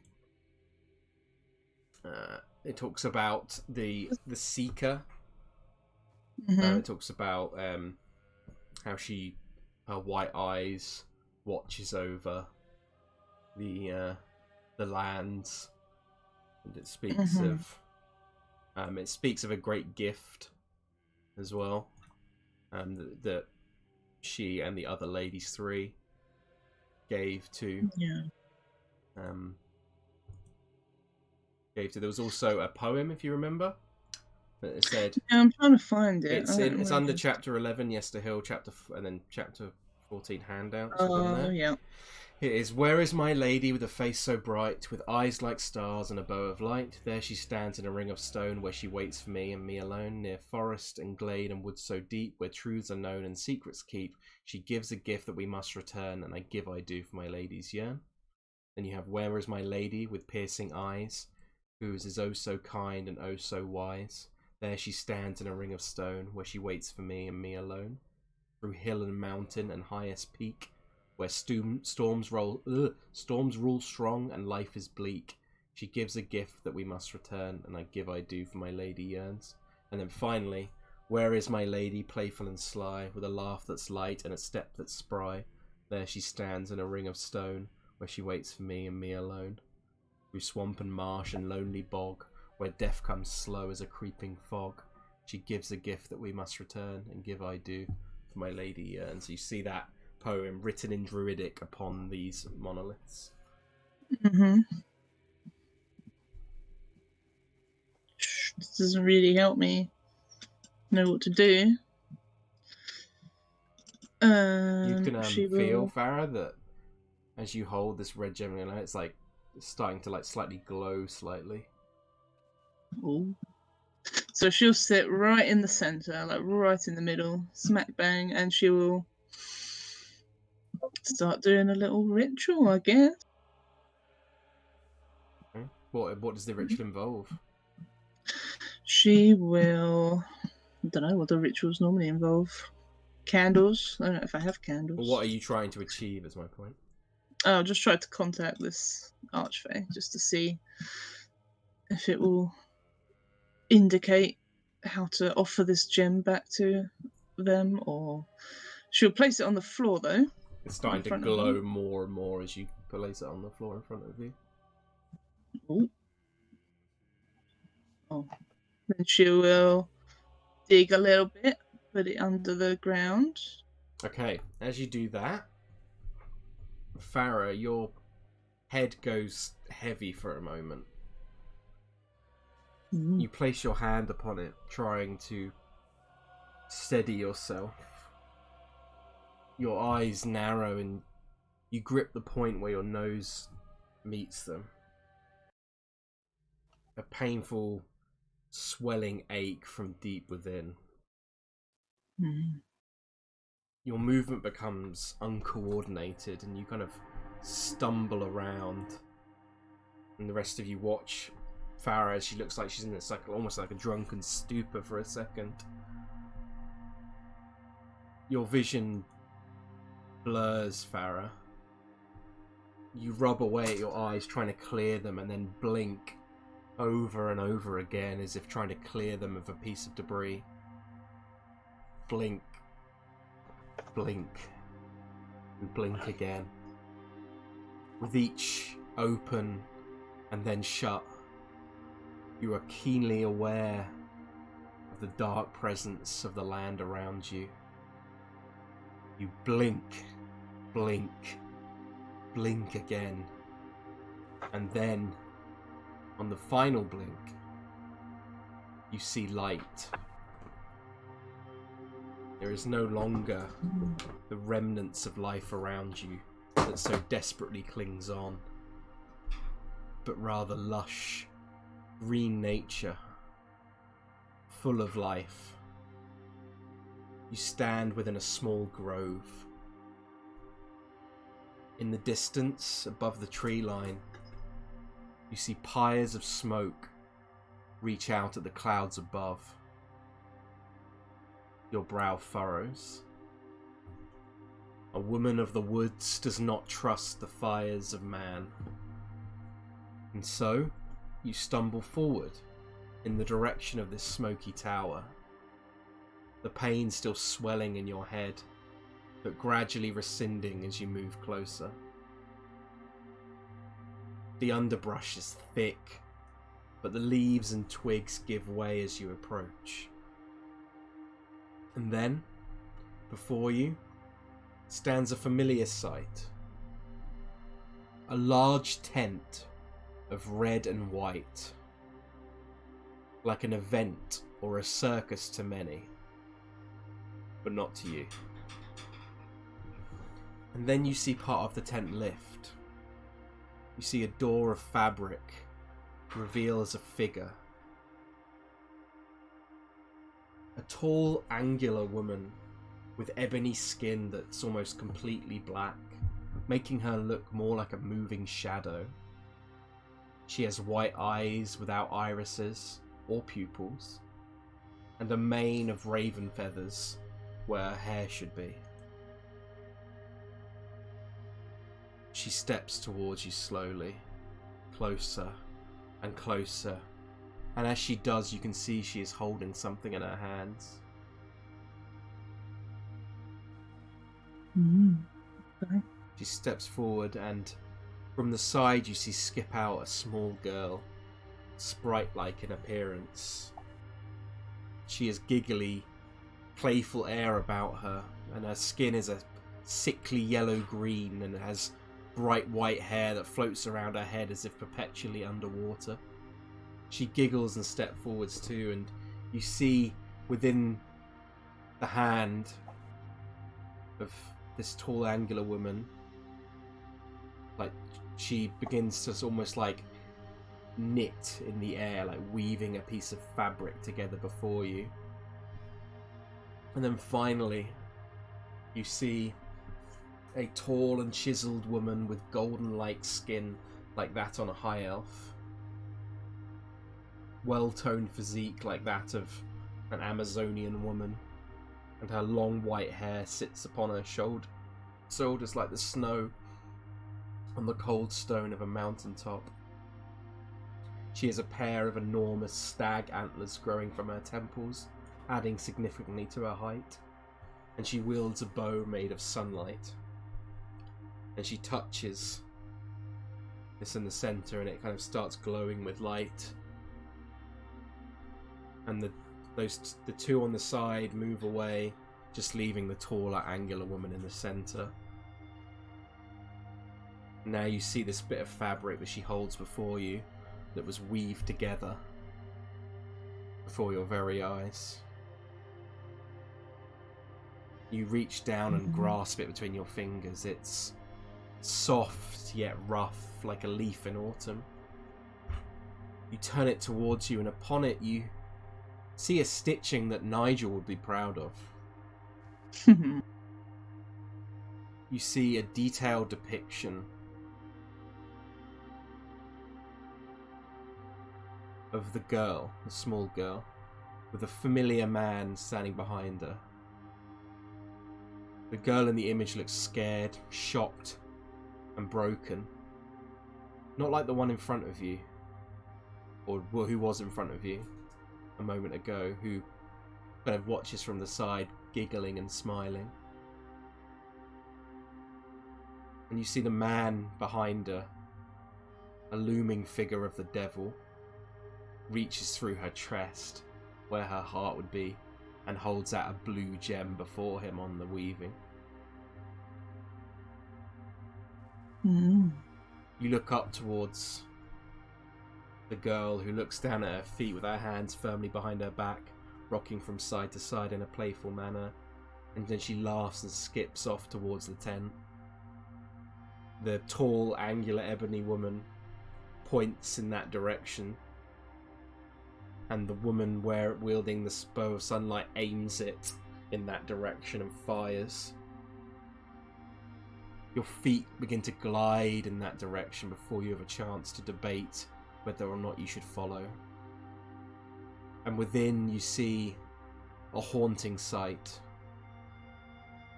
You see a number of black dogs, wolf-like in appearance, each covered in chains. They are engaged in combat with a duo of familiar-looking bears who desperately fight them back. A crowd of individuals watch from the stands above, each cheering and hollering. An awful display. The bears are strong though. They hold their own for so long. But 1,000 scars, 1,000 wounds, 1,000 days, all have left them beaten and bruised, and the chained wolves jump in and tear their flesh asunder, leaving them an awful bloody mess before you. Every fibre of your being tells you to run. Run like you did before. Run from this sight. And you do. But much like before, your chains go taut. You close your eyes, and tears stream down your cheeks. The black wolf-like dogs turn their attention to you, prowling towards you. You see, you must grant us freedom from our chains. Fear shall consume us all. You have no choice. You blink, and blink, and blink again, and open your eyes. No longer are you within the tent. You are atop the mountain once more, in front of a temple carved into the sheer mountainside ahead. The dark black wolf-like dog, wreathed in chains, stands before you. You have no choice, it repeats. And then the white-haired girl, with sickly yellow skin, places a hand at your side. She smiles at you and shakes her head. And then you feel the hand of the tall, angular woman with ebony skin place a hand upon your shoulder. And then finally you feel the hand of the tall, radiant woman with the bow of light place a hand upon your other shoulder. And she also smiles at you and shakes her head. The black dog snarls in response.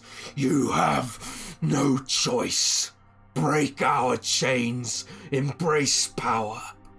That is the only way to conquer your fear. It is the only way you will ever be free. The little girl giggles back at the dog. You have a choice. Embrace your beginnings. Help restore us to this land. You cannot conquer your fear, but you can learn to live with it. That is the only way you will be free. Farrah, which do you decide to choose? Do you decide to embrace power, or do you embrace your beginnings? Well, power could be pretty good. But it's a dog. Let's go with... I choose beginnings. Okay. The rest of you watch as before Farrah, the ground itself begins to twist and swirl into a pool of blood. Slowly clambering out, you see a familiar figure. A horrific maw of razor-sharp teeth, each shooting off in different directions. Stretched and torn skin. An awful visage of the monstrosity bear-like creature you have seen Farrah herself transform into. However, this time, it stands before her, soaked with blood, and it begins charging towards her. You all look towards Farrah as she falls to one knee. She chokes up slightly as you see her close her eyes, and then a bright radiant light suddenly flashes in them. You see her body begin to morph before your very eyes as a calming ray of multicoloured lights dance around her, enveloping her in their beauty. The colours coalesce, and then a bright flash of light shoots out, blinding each of you for a moment.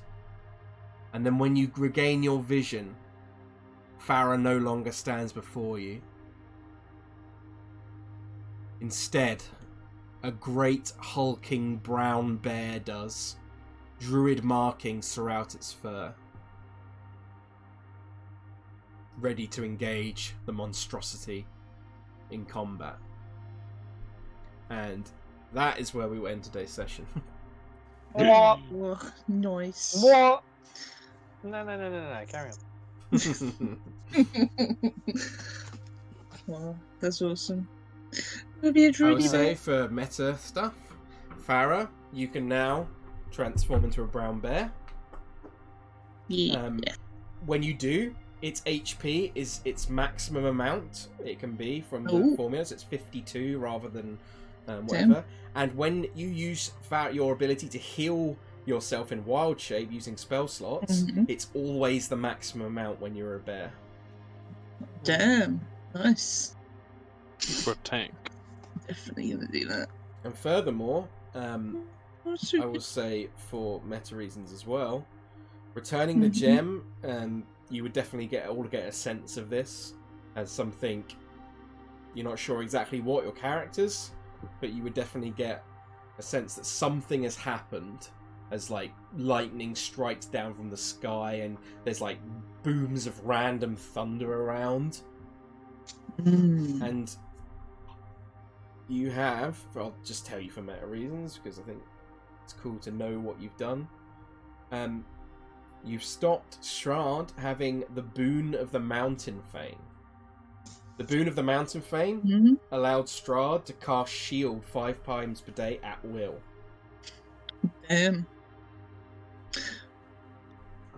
Definitely. So he no longer has that ability because you returned the gem.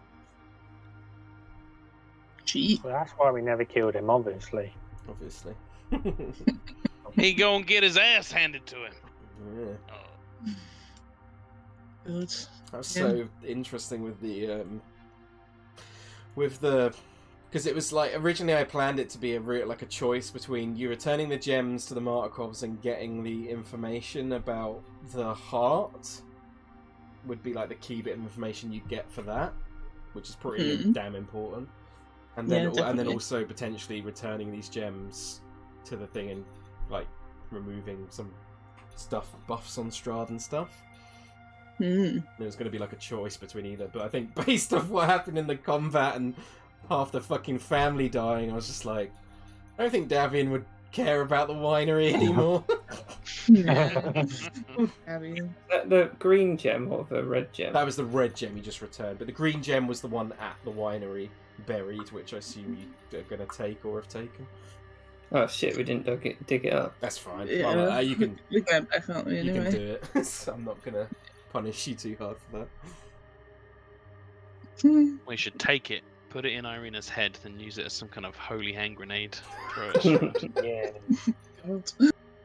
Take this, motherfucker. Yeah, I know that was kind of quite a middle session to set things up going forward, but I hope you guys enjoyed it. Yeah.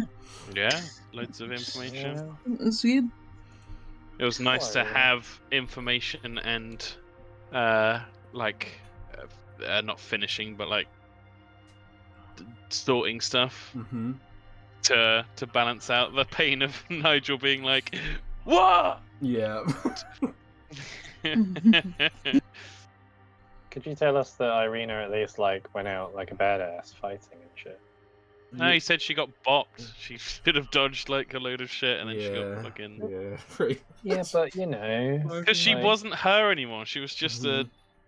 She was just. Do you not remember? She was just sat there, just like, "Where am I? What is this? Yeah. I will follow Pit." At least I said to Anja in the background. At least Pitch didn't have to experience that. At least now she can go to the afterlife and be a third wheel for him there as well. Oh, you saw that her soul's living on in some way in the book. Yeah. Yeah. Sure. So we'll see. Yeah.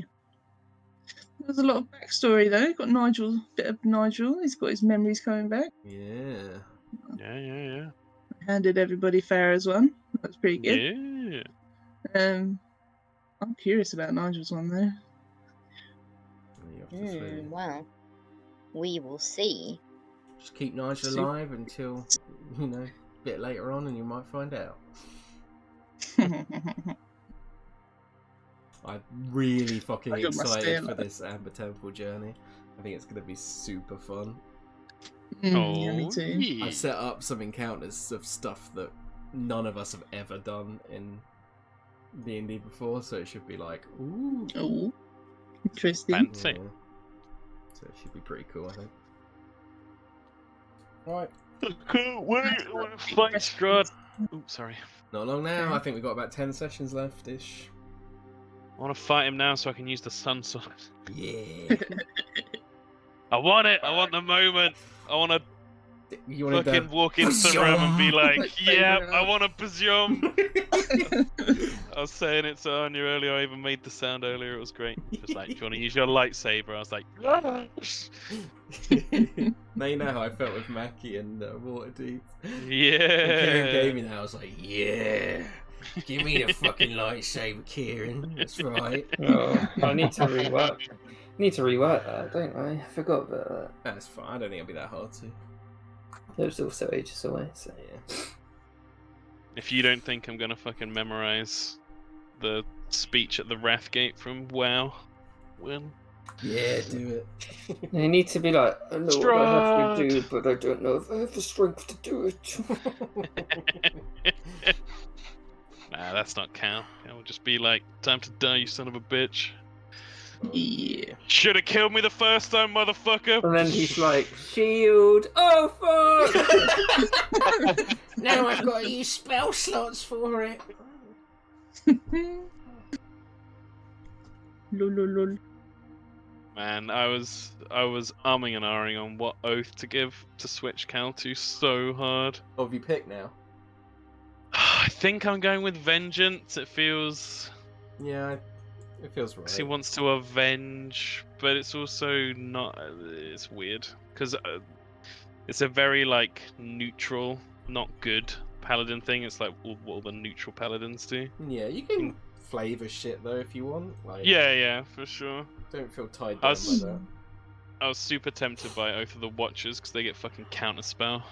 And having Cal be like, counterspell, motherfucker, would be super sad. Oh, I have counterspell as well. Oh, yeah! I'm gonna need it against that thing that he cast on Meadhan at this very location.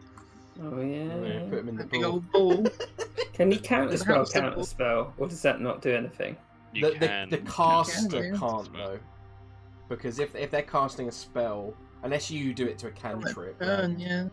so if the caster casts a spell, then Right. they can't cast another spell on their turn, so they can't reaction counterspell to counter your counterspell. On the turn, right? Yeah, that makes sense. But another caster could, yeah. Yeah. Right. Well, now I get to be bears. That's pretty good. Multi-attack as well now. Big Yeah. chunkin' bears. Wait, so was bears Dirty just kind stinking of bears. ruled off? Yeah, I ruled bears out before. Yeah, that was a thing Hannah decided to. Yeah, and they're powerful, so it was It's really like sucky. literally but- the most powerful form in early. At Is least it a early brown bear, or is it Brown some bear. other sort of bear? brown bear? Yeah. Yeah. Yeah, Sounds fucking bear. yeah. I always thought it was cool. You purposely ruled it out. Just be like, no, Farrah Yeah, would and never- dogs. Yeah. Can't be dogs either. So no wolves, which was the other strong option, Yeah, which was the dire direwolf. wolf. Yeah, you really fucked yourself with I the, did. playing a moon druid with that backstory. Hey man, giant octopus will always be the superior form Yeah. in I my found- mind. It's like the Um, worst form. It didn't do anything. I found a homebrew one. The challenge rating is 1, and it's called a dire bear. It's got 125 HP, 17 natural armor. That's all right. Yeah. Well, I put the challenge rating as 1 because That might be what I based the aberration bear off of originally. the challenge rating. This one's 6, so Yeah, I think that sounds right. I think I Yeah. definitely made it more powerful with legendary actions and stuff. But yeah, oh, yeah. Yeah, the bears from my home actually had plate mail built into their skin. Should have seen Winnie the Pooh in my universe, man. no, it's Akimbo Uzis. I can wild shape into Langsham's thingy. Yeah, cool. Oh, Claw. That was Oh, awesome. Langsam. I look forward to seeing him in campaign 2 as a side NPC. I look forward to being old and pissed off as Yeah. him. It's gonna be great. Go into the All the- sewers, Mackie. Get me more stuff. I need more blue for my blah blah. My kidneys failed, so now I've made robo kidneys. I've had a lot of practice on organs since that penis. That's a fucking tone shift from this campaign. Jesus. I'm enjoying the thought of George and Stefan being really confused about Yeah, I can imagine. I I, think I gave up being Me as well. you can just say it's Kieran's campaign and be like, oh, okay, that makes sense. Yeah, absolutely. Hey, there's nothing that weird in Call Me yet. True. Well, there is the jellies Yep. guy. Yeah. The jellies guy. Oh, The one that no. the quest that everyone was like intelligent raptors, and everyone was like, "What a load of bullshit!" And I'm just sitting there thinking like, "Oh, nice, cool." I thought it was cool, but my character was like, that's not real. It's funny in a fantasy world. Like, I guess it's like real life though. Yeah. If you've never heard of it, it's just like that's bullshit. Yeah. It's like, but there's other such crazy shit. It's like, nah, not in this world, man. So good. Right, I really need to poop, so I'm going to go bed now. Thanks, No guys. See you later. Thanks, Nice Lewis. being nice. Thank you. Goodbye. Bye bye bye.